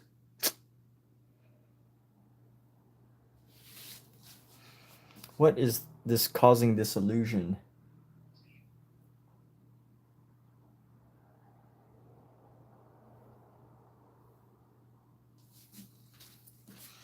Maybe. Let me go with this. Almost done. Michael, I will get to the robe soon enough, but you know, when something bothers you, I'm sure you know this feeling, you know, when something's bothering you, you gotta like work it till you fix it.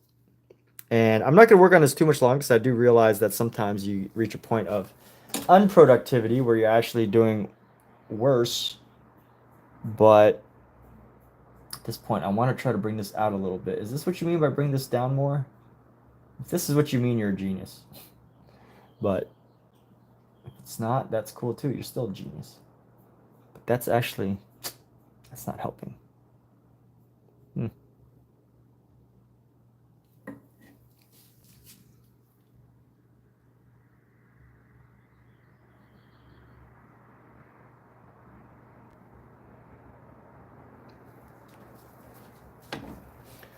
Are you a genius? Are you smarter than an 8-year-old? Let's go like this. We gotta go.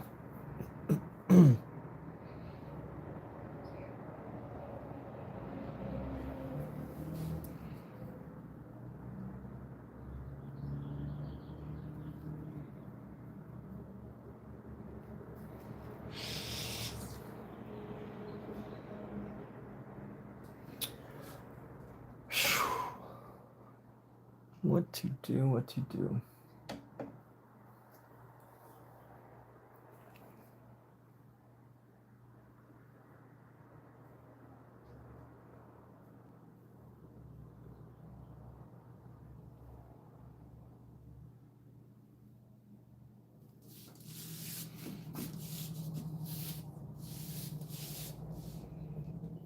Yoga pants. Figure says ban yoga pants and points to the gym.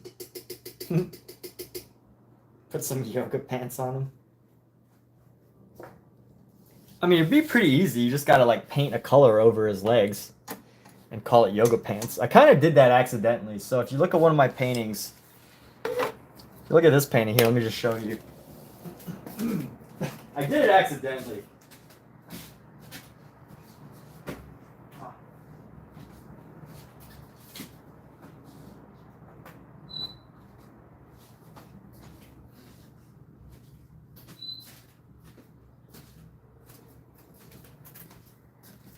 So here's one of my paintings. It's called the Sower Goes to Hollywood. And if you actually look at his pants, it actually looks like he has yoga pants on. He's a little bit flamboyant. This version of the Sower. He's quite a flamboyant sower. You know, had to bring him into Hollywood. But the way I painted his legs, his pants, they pretty much look like these really, really tight leg yoga pants. So, not too hard to paint yoga pants. I gave him some Uggs, too. The Sower Goes to Hollywood. A little ridiculous, but anyway. Let's do this. I'm going to put this back. Speaking of yoga pants.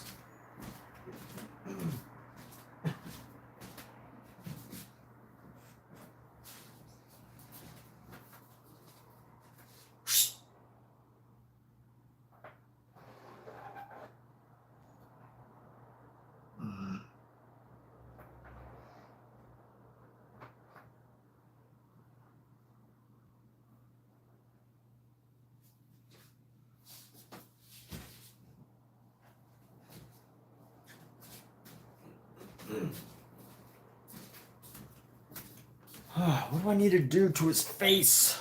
What is up with his face? My goodness. Let's see.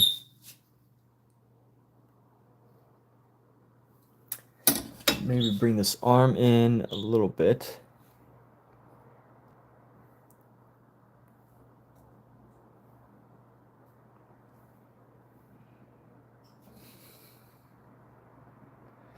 And this little hint of orange.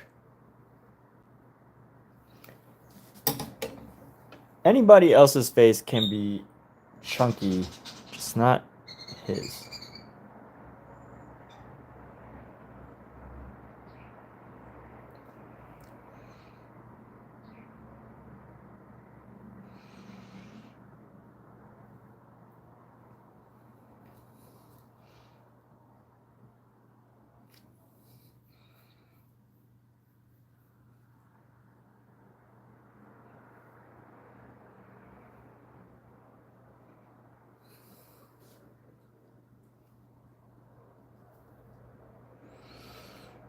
All right, when I get quiet, that's because I feel stuck.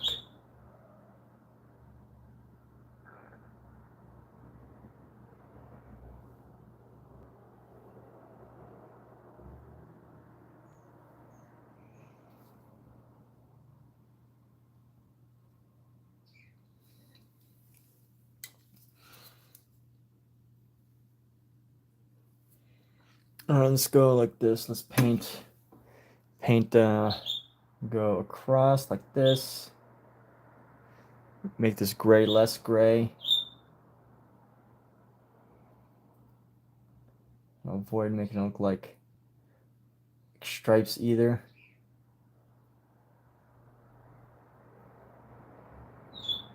Yeah, the hair I'll have to paint back over later. Let's see how I can start to add to this. So this is going to be a round section, round hair, some curls going in here.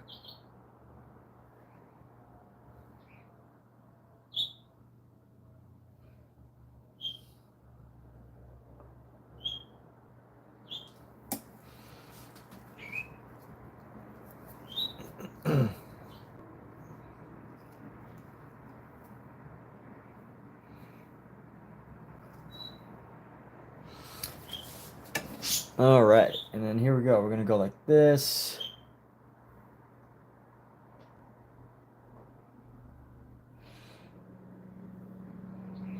And then let's try to bring in some hair details in the center here. And then let's go like, boom.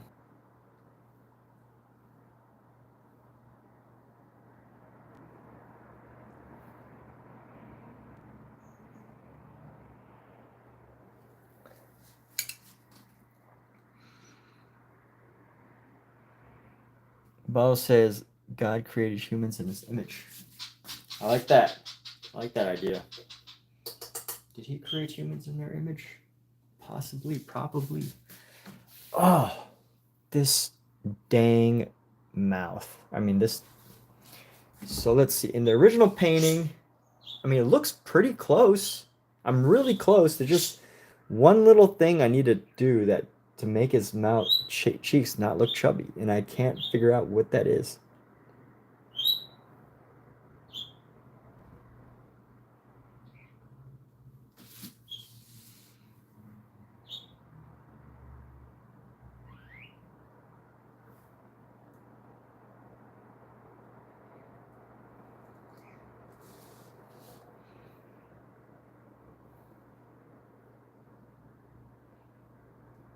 Or maybe it's just that the mouth looks like tilted weird. I don't know. The mouth just looks tilted weird. All right, I'm gonna do one more thing, and then I'm gonna change to a different different part of this painting, because this is taking. It's reaching a point where the paint's wet, so there's not much I can ultimately do about it anyway.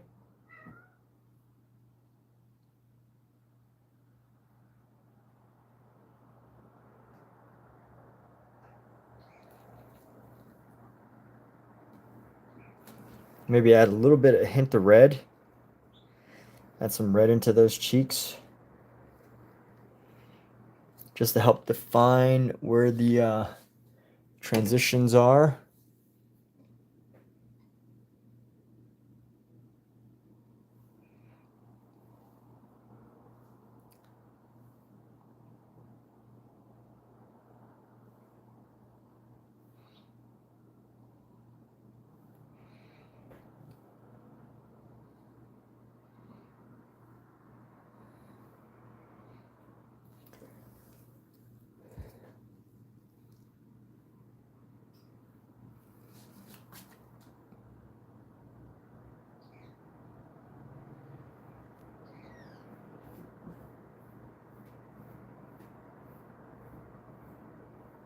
Make the biceps hyper realistic.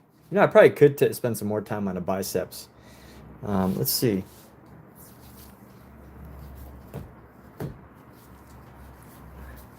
See right here, I need to bring this in a bit. You're right. Now I will move on to his biceps now.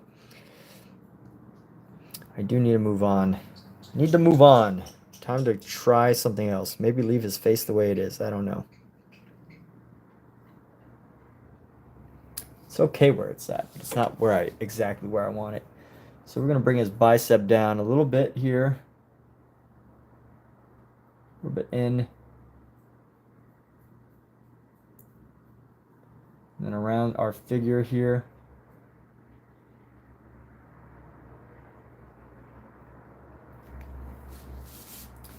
And then let's go into this little angelic body. And this little angelic body is going to separate our bicep with a little bit of a shadow. So we're going to give a little bit of a shadow around this little angelic angel's little arm, just so we could bring in his bicep a little better.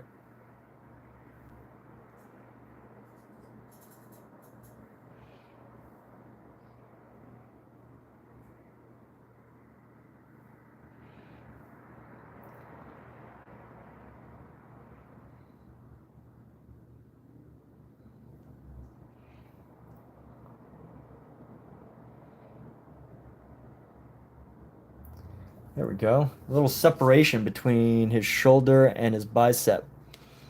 So just create this illusion of separation.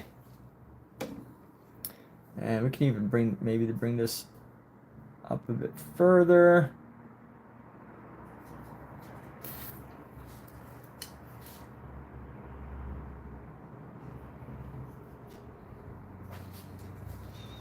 And there we go. That gives the bicep a little bit more definition.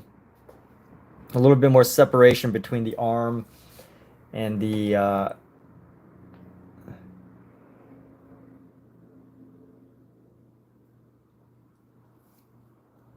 arm.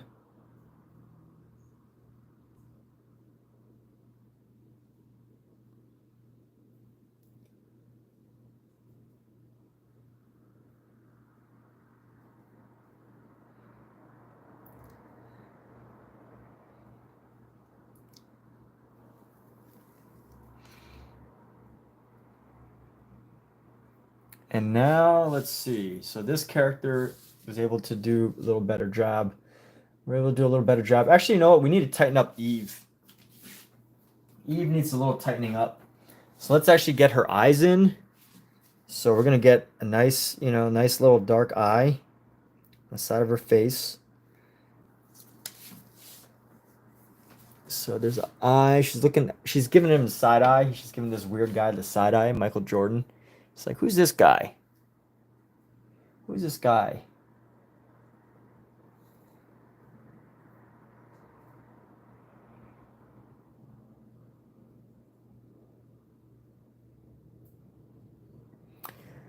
We're gonna have to tighten that up. And then the other side eye right here.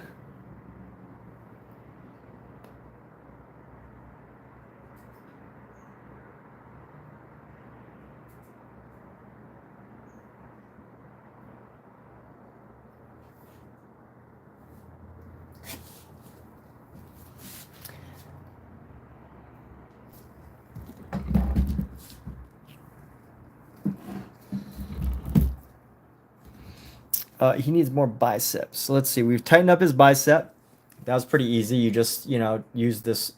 I used a little shadow to push his bicep down so that there's some more separation. And honestly, I could give his other bicep area a little bit more definition too. But let's see, we got Eve's eye.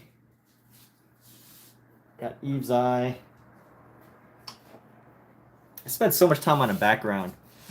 Spent so much time on the background. Okay, let's go. These figures are okay, but this bicep I could still do a little bit tightening up too. So I want to give the definition to more bicep. Good idea. Unicorn. Morph. Tiger morph. Yeah, I have been meaning to do this. So here we go. We're going to go tighten down in here. Just bring it down just a little bit so we can have a better bicep definition. It literally just separates the bicep a little bit.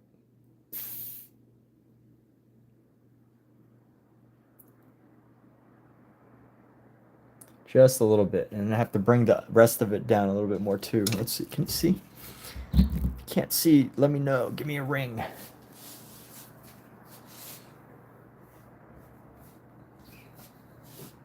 And then I got to bring out this area around. So let me see here. We're going to add a white highlight to what we had. White highlight to this. Whatever that color was, we need a whitened version.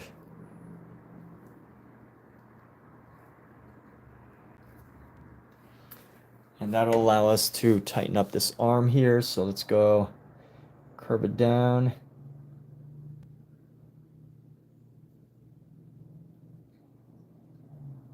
It's like pink. I don't want like a pink. I want this white. More of a white highlight.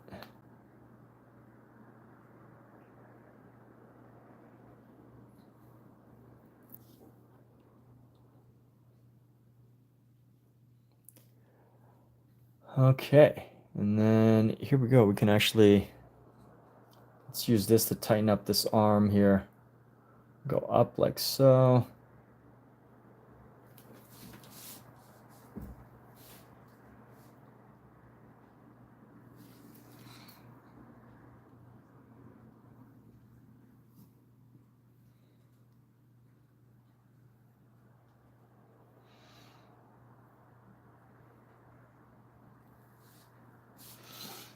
Now his hand looks weird.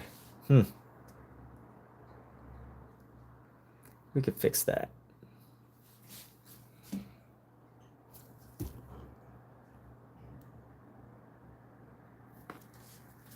Let's see. Let's go like this. I'm gonna go use this blue to modify this arm a bit.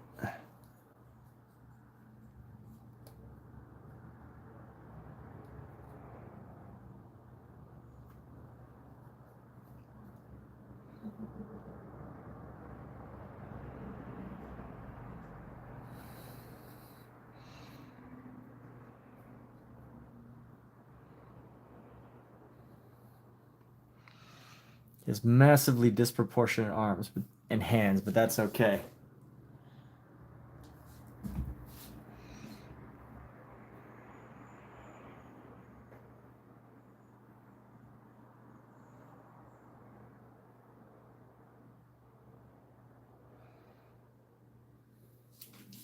All right, let's get back to Eve.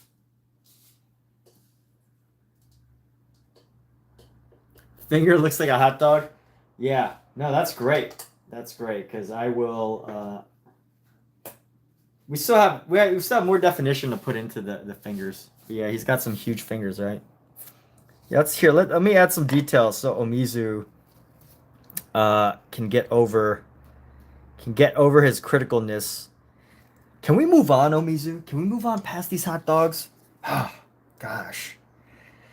Now I have to do them just because if we finally move on from this, I think our lives will be much better. So that's what I'm going to do. Let's do something to it so that we can move on. Let's see. What I need is a light highlight or a light shadow.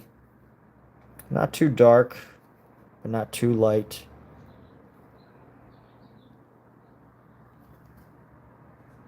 Sometimes finding just the right amount of highlight is all you need.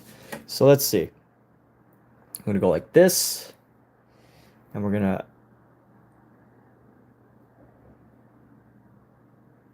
add a little finger line right there.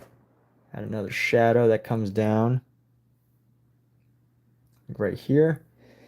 And I think this will also come down a bit. And we're going to go talking right into the mic because that's where my phone is and my head is. So if you don't like to hear me talk, I apologize. You can leave my channel. Here we go. So let's go. We're going to come down. There we go. We're going to come around, give this more volume around the bottom of the finger here. More volume. Go around the tip here.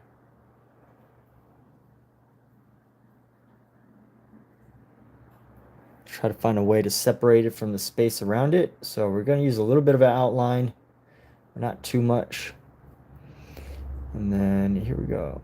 Just adding some volume to the bottom here.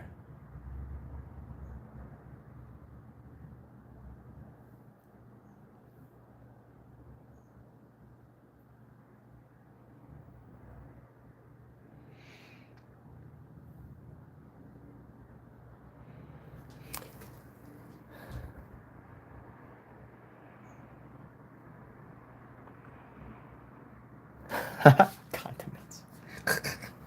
Okay. That's enough out of you, Amisu. You're only allowed to make me stressed twice a day. Anything more, and I'm going to have to give Michael Wilbur the ban hammer so that he can ban you.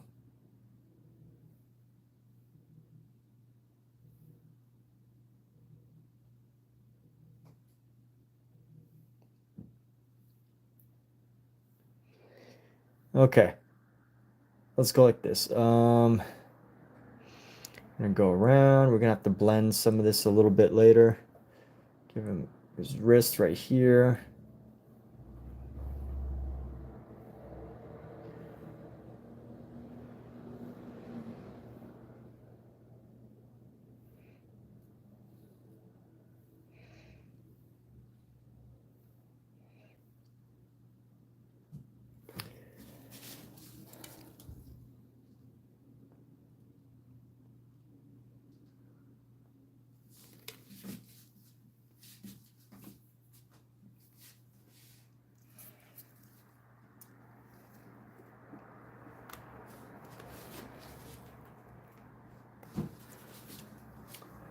Let's see, the shadows are helping, I think.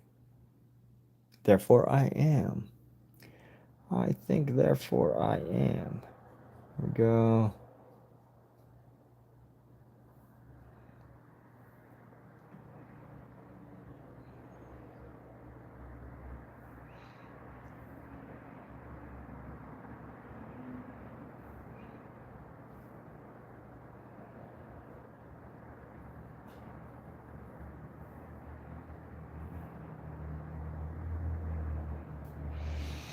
And here we go. So coming across the front of it now. And maybe we can add a nail.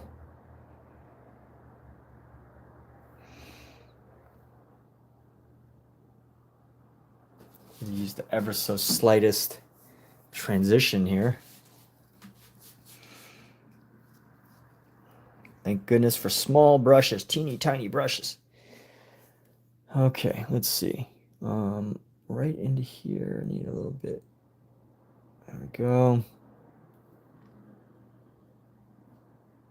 There we go.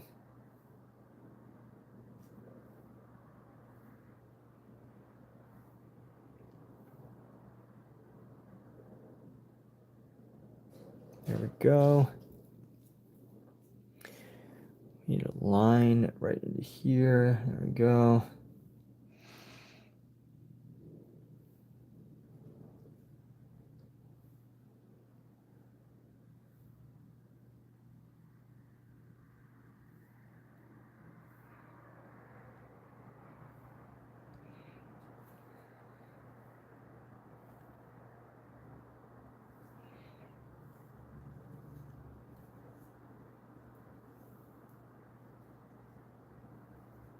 This is not the right brush to be adding shadows, by the way.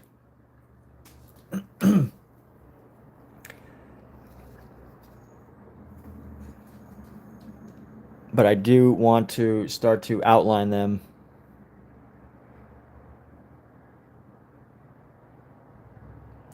And here we go.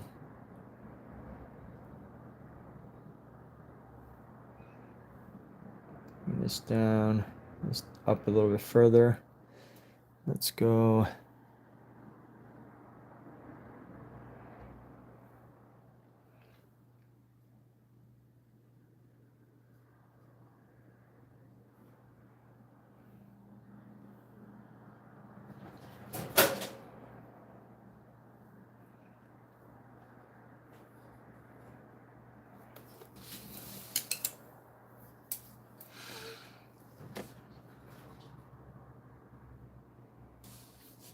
From a distance, these shadows actually look pretty nice, huh?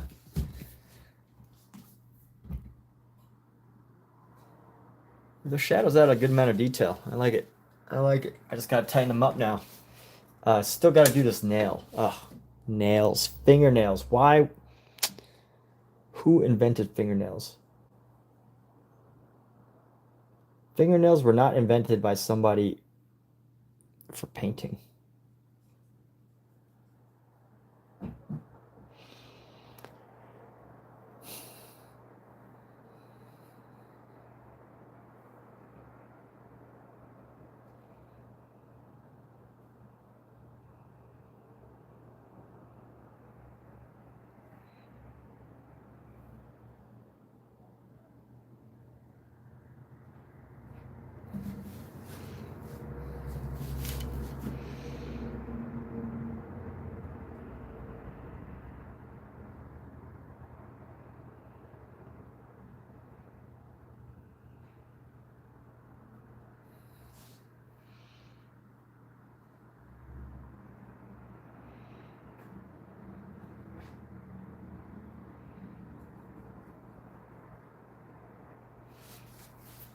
And let's see what we can do about this arm. I want to bring this arm a little bit down more.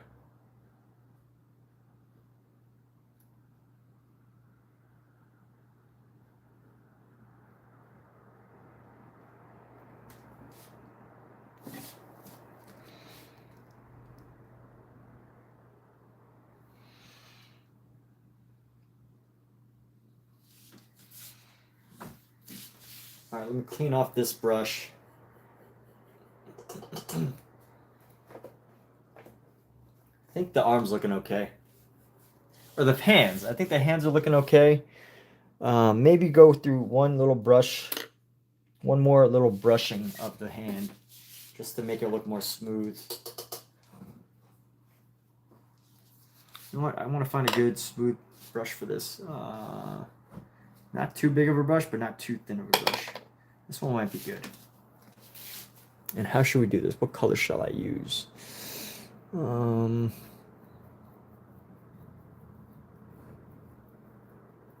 go with an off brown. Like a yellow ochre meets white.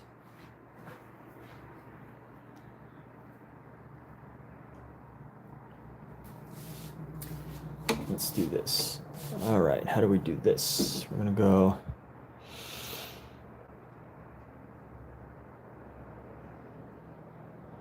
This is a little bit more red.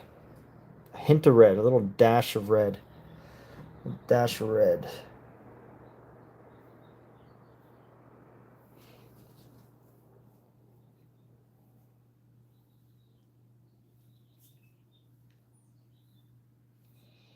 Oh, wait, you know what I forgot?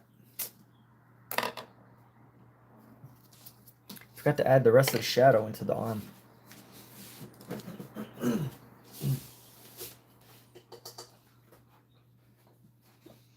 Let's go like this. Bring this in here. Let's go get this shadow into the arm.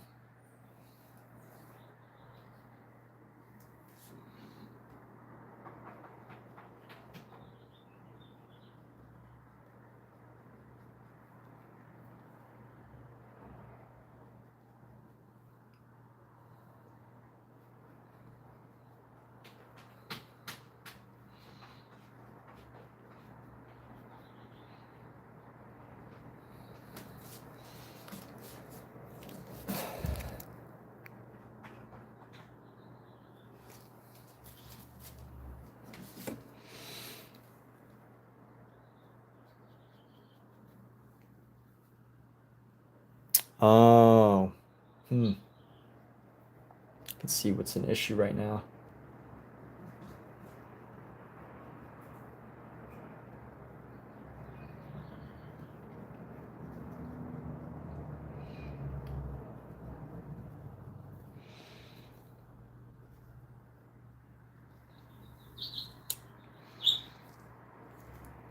You know, it's funny because this looks good on camera, but when I'm looking at it in person, I just don't think it looks good. I don't think the shadow looks nice. What do I do? Looks good on camera, but in person, it's kind of feels incomplete. Maybe I need some more blending again. Let me blend it a bit. Add a highlight right here and then blend this section down.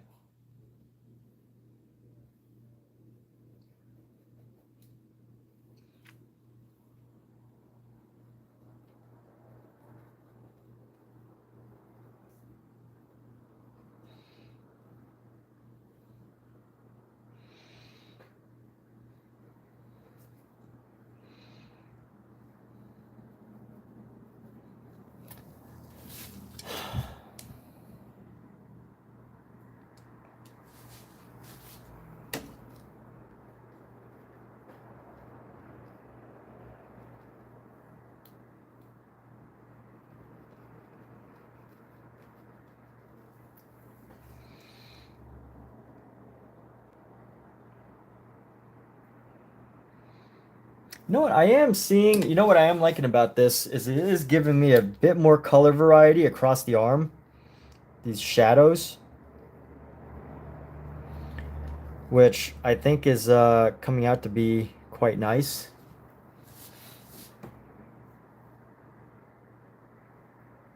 Initially, I wasn't too happy with them, but you know, I think they're growing on me, you know? They're growing.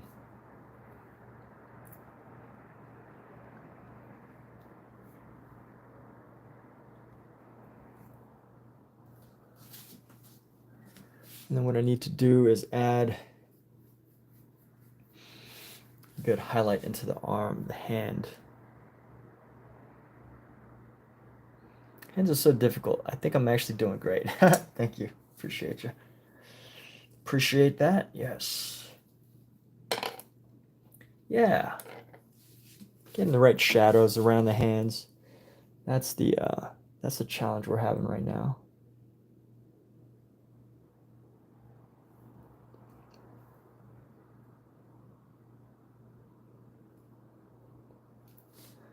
Add a nice little skin tone highlight here. And let's go.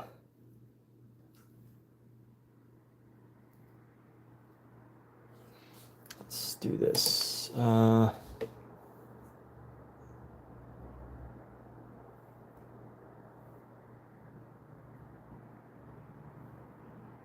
that a little shape, and then another. You know, this is the wrist.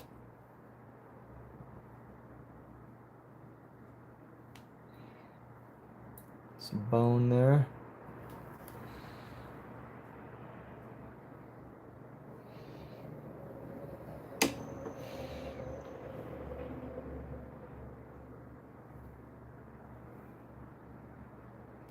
Just a little subtle light there.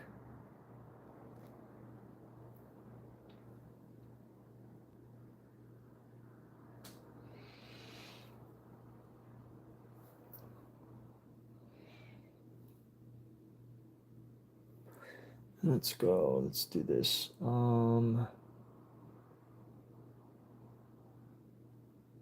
down, come up and across.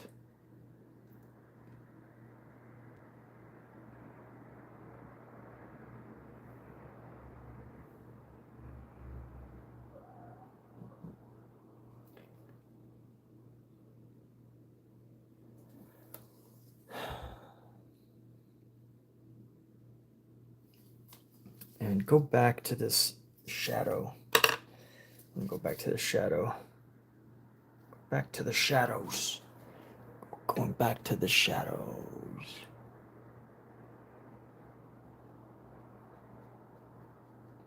Just want a nice little subtle one there.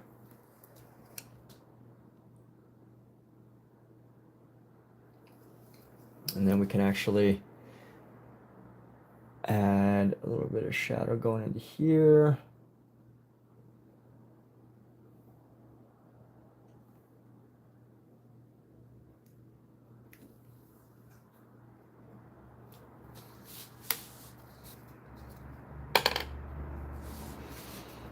And then blend this back down to shape it.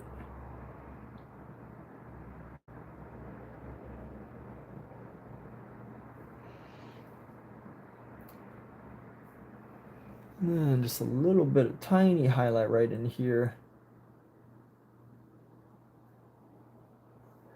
And then let's see, we're gonna, there should be a little glow right here, but I don't think, no glow. We're gonna keep that glow. Let's go. Tiny bit of a glow right there.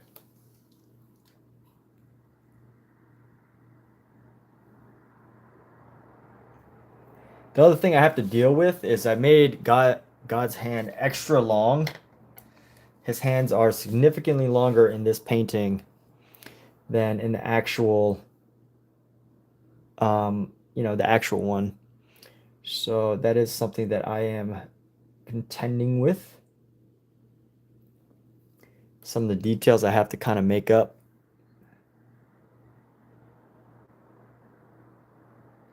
Because the hands are a little bit bigger.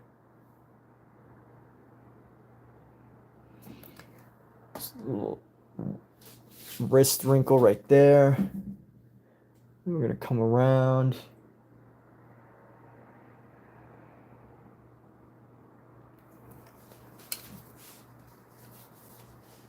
And let's see. All right, here we go. I might almost be done with this hand. At least for now, until I see something else wrong with it.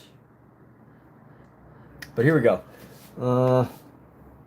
What I got to do is I want to round out this part of the knuckle right here. Just round it out a little bit. Go down like that. Here we go. We'll come down and bring this down.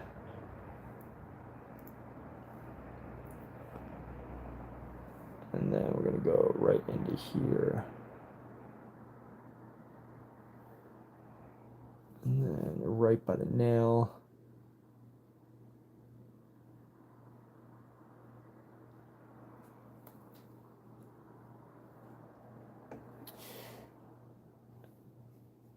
And then reduce this line just a little bit. Just a little dab on top. Let's see. When I could see it on closer on camera, I could get an idea of like whether it's actually good or not.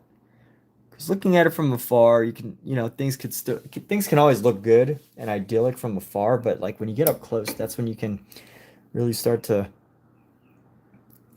know some of the details.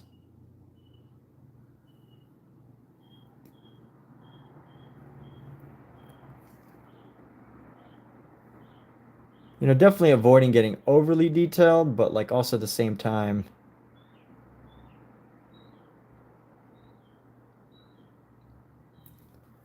getting enough. Is that a sausage finger? Does it look like a sausage finger?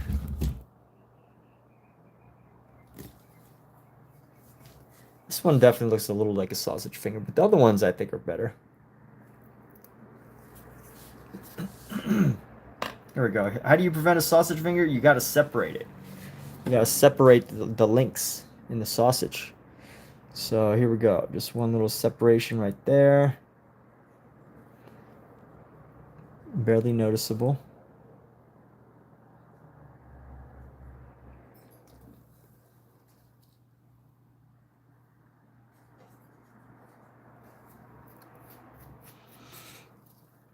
Let's get our highlights on the tips of these fingers here. Our highlights a little better. So we're going to go create a nice little round highlight right here.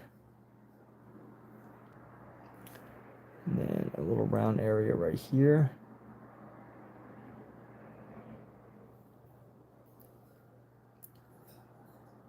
Right there, right there, right there.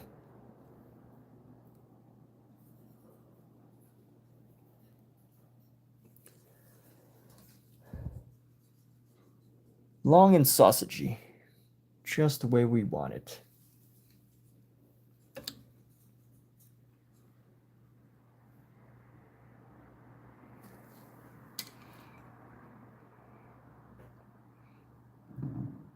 Okay. What is this? All right, so we got this. I think I'm cool with this hand. I'm not gonna, well, I always say I'm cool with it, but then I see something, I'm like, let's do something to it. Let's do one more thing. One more thing. This line right here, it's a little bit too angled. I want to round this out right here.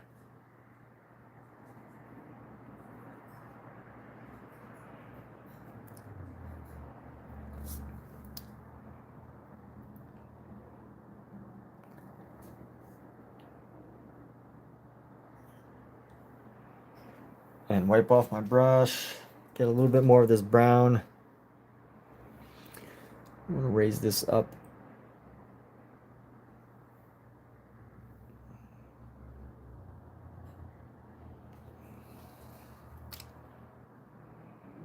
That's a nice little detail.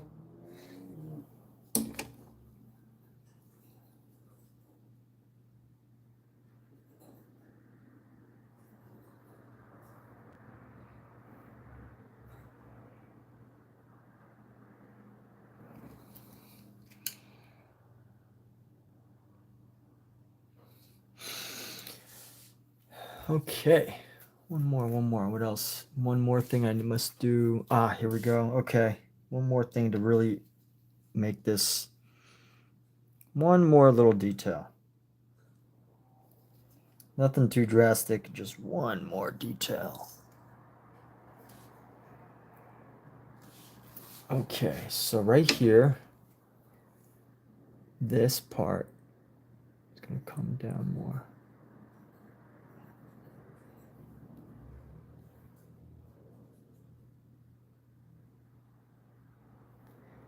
And then this part I'll highlight a little bit just so we can have that in the hand and the palm. Maybe add a little bit more color into here. Add some red. Need some red. Need some red in here.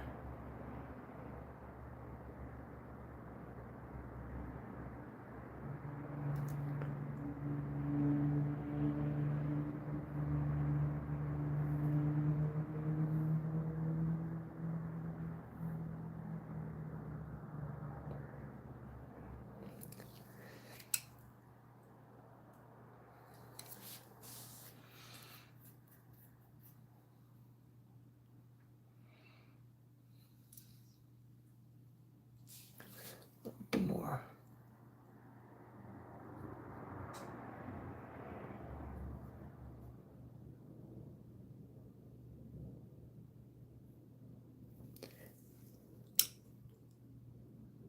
All right. Moving on. Let's go. I want to create a nice little separation here. This is a really subtle separation, super subtle separation. I like this. I love this little separation that was included here. So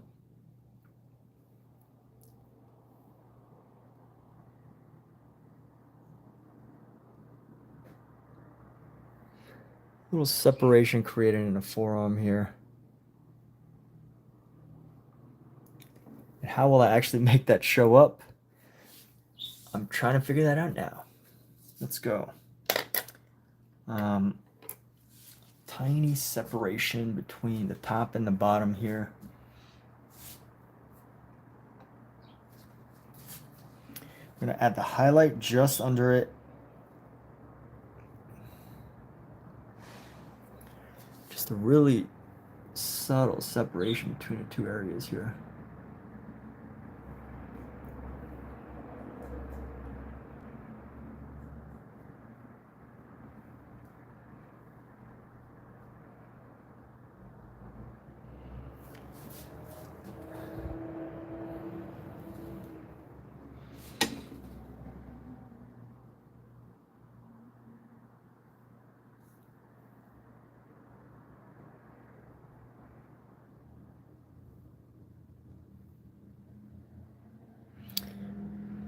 And then I need to bring in some red. A little hint of red here.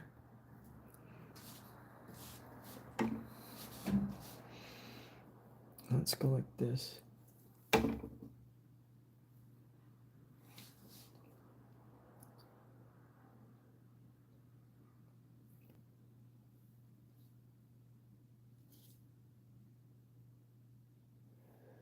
Let me see. So come up in the forearm right there.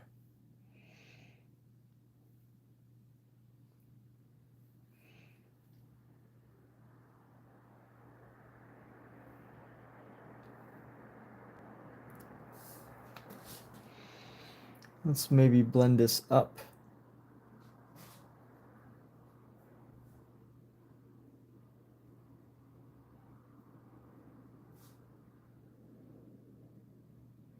Trying to reduce the hardness of that edge.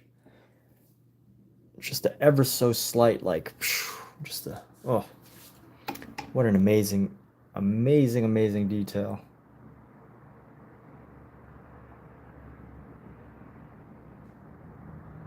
A little too much for my taste. A little too much detail. This fine separation in the bicep area. But instead of a dark line, it should be like a clean white line. So let's go like that. Let's try to do a nice...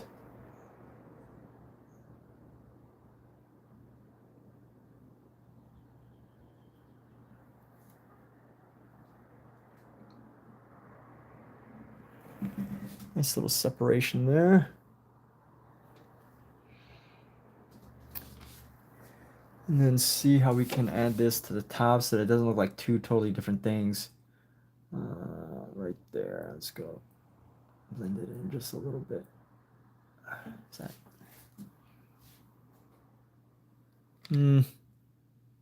That's okay.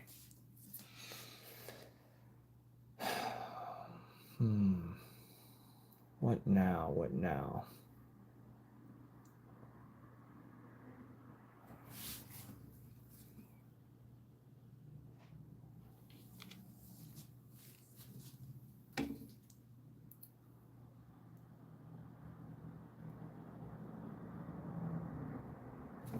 Maybe a little crossover action. That line is always going to be there now.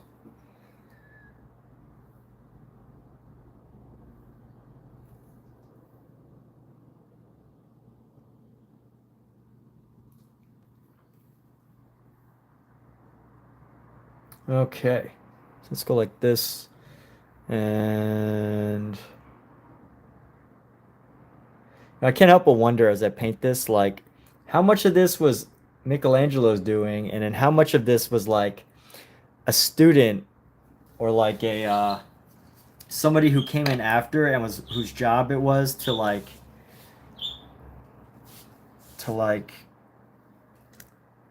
retouch it, like touch it up. And of course, you know, someone who's touched it up is probably even like more like the type of person that would pick that kind of career is probably even more like technical than even the original artists. Because their job is to help, you know, make it either the same or better.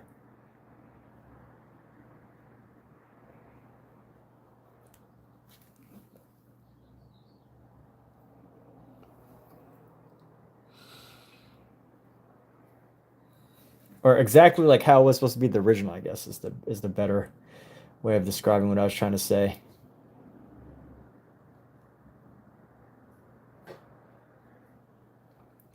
I may have to lose a little bit of the forearm musculature. And let's see, this has a bit too much of a angle down here, so let's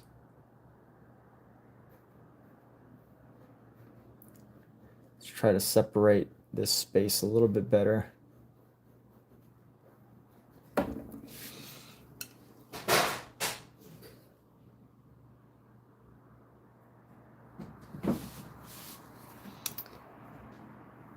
And now for our last trick, our final trick of the day. Let's go with this. Add in a little bit. Do our highlight. We're gonna take a little break in a few moments. Things are starting to blend together now, and I can get lost as to what I need to do. And that's when I know I need to take a break. But basically, I want to push this up a little bit, push that up a little bit, give this more of an angled look, and then push even this up a little bit, give this more of an angled look.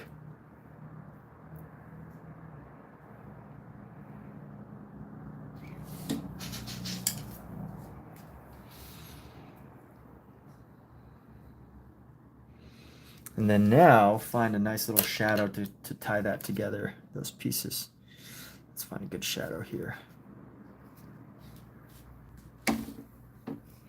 Let's go like this. An arm thing there.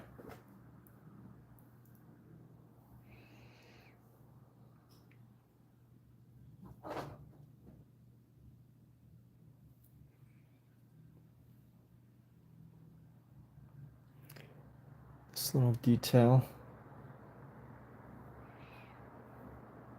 And here we go. So bringing this around.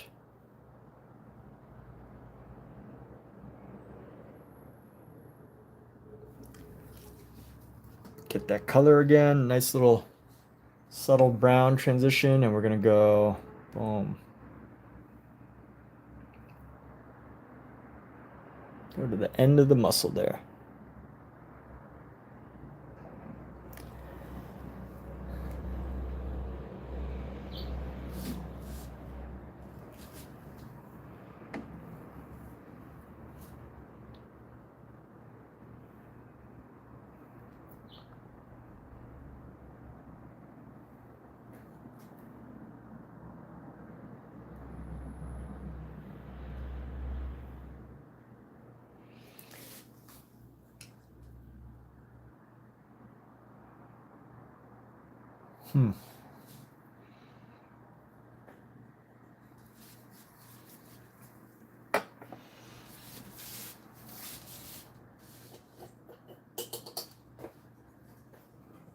All right, then let's go with this. I'm gonna start putting my brushes away bit by bit. But what I need to do right now is I need to improve this section of the arm because this has come out a little too far. Change it up a bit. That's what happens when you change things up.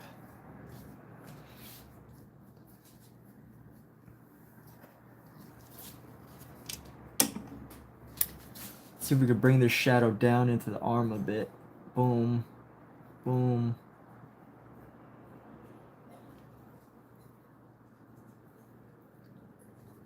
And then this shadow doesn't need to be as high. So let's grab our white, our pink.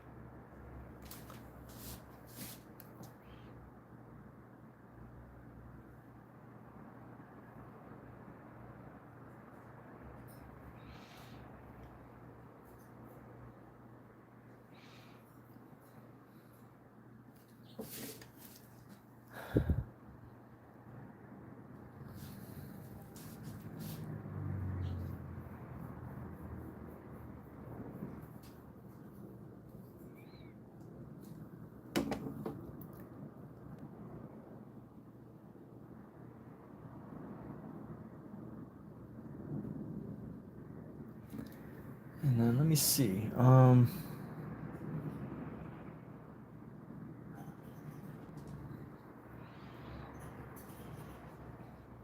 Yeah, all right. A little bit more, just a little bit more. I'm gonna go right here.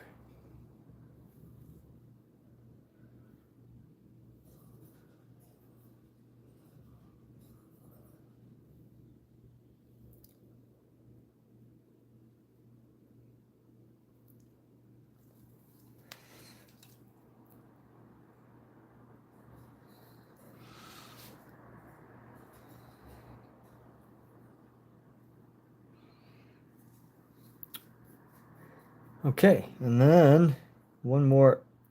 Oh, you know what would make this much easier that I'm thinking of right now is if I actually built out, if my palette was more organized, I would probably just build out like a little series of tones, like tonal values. That's what a smart artist would do. Is they would actually build out their palette with more color definition, more color. And instead of having to mix these colors almost every single time, you know, they would just pick from where they last left off. But anyway.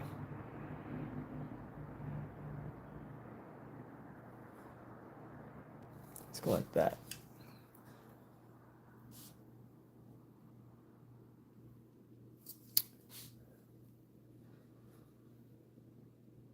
Oh yeah, this needs to be a bit more subtle. So let's blend that in, a bit more subtle here.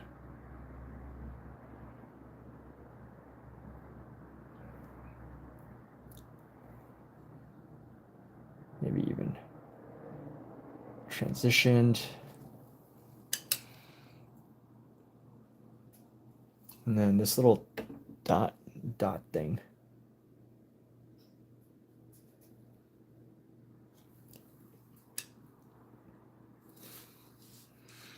Let's go a little bit further. Push this just a little bit further.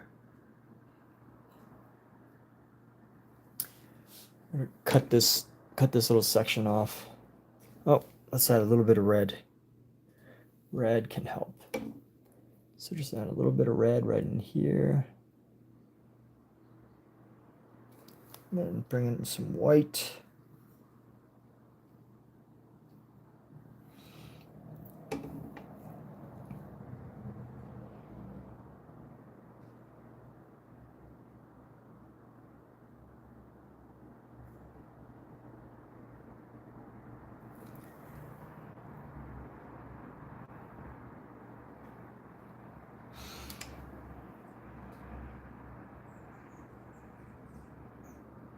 All right, so right now, Ariane, what's up, Ariane? You know what? You caught me at a bad time because I'm literally about to take a break here. We'll be back in a little bit, though. I need a break from this good old almost 3-hour paint session this morning. But you know, most of the time is spent just doing all this other wacky stuff. You know, sometimes when I'm painting things, I need something that helps distract me from the challenging work, you know?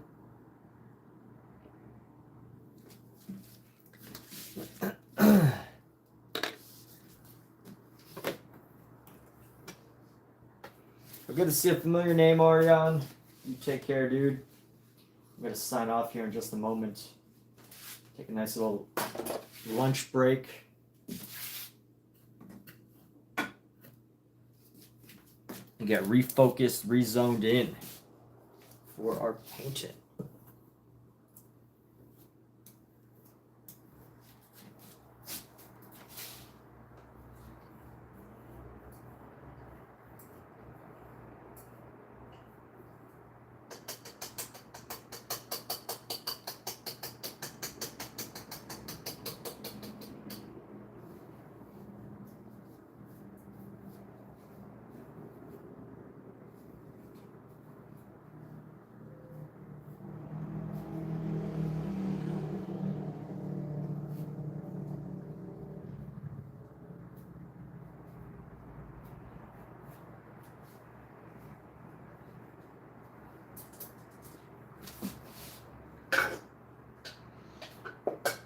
Okay, so wrapping up, I guess, let's see, what were we talking about? This conversation originally started, my live stream is titled about procrastinating on, or overcoming creative procrastination, and you know what, like,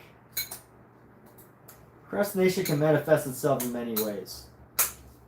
Sometimes you do things to distract yourself, sometimes you do things, like, maybe even, like, you know, me getting so nitpicky and into the details is a form of like procrastination.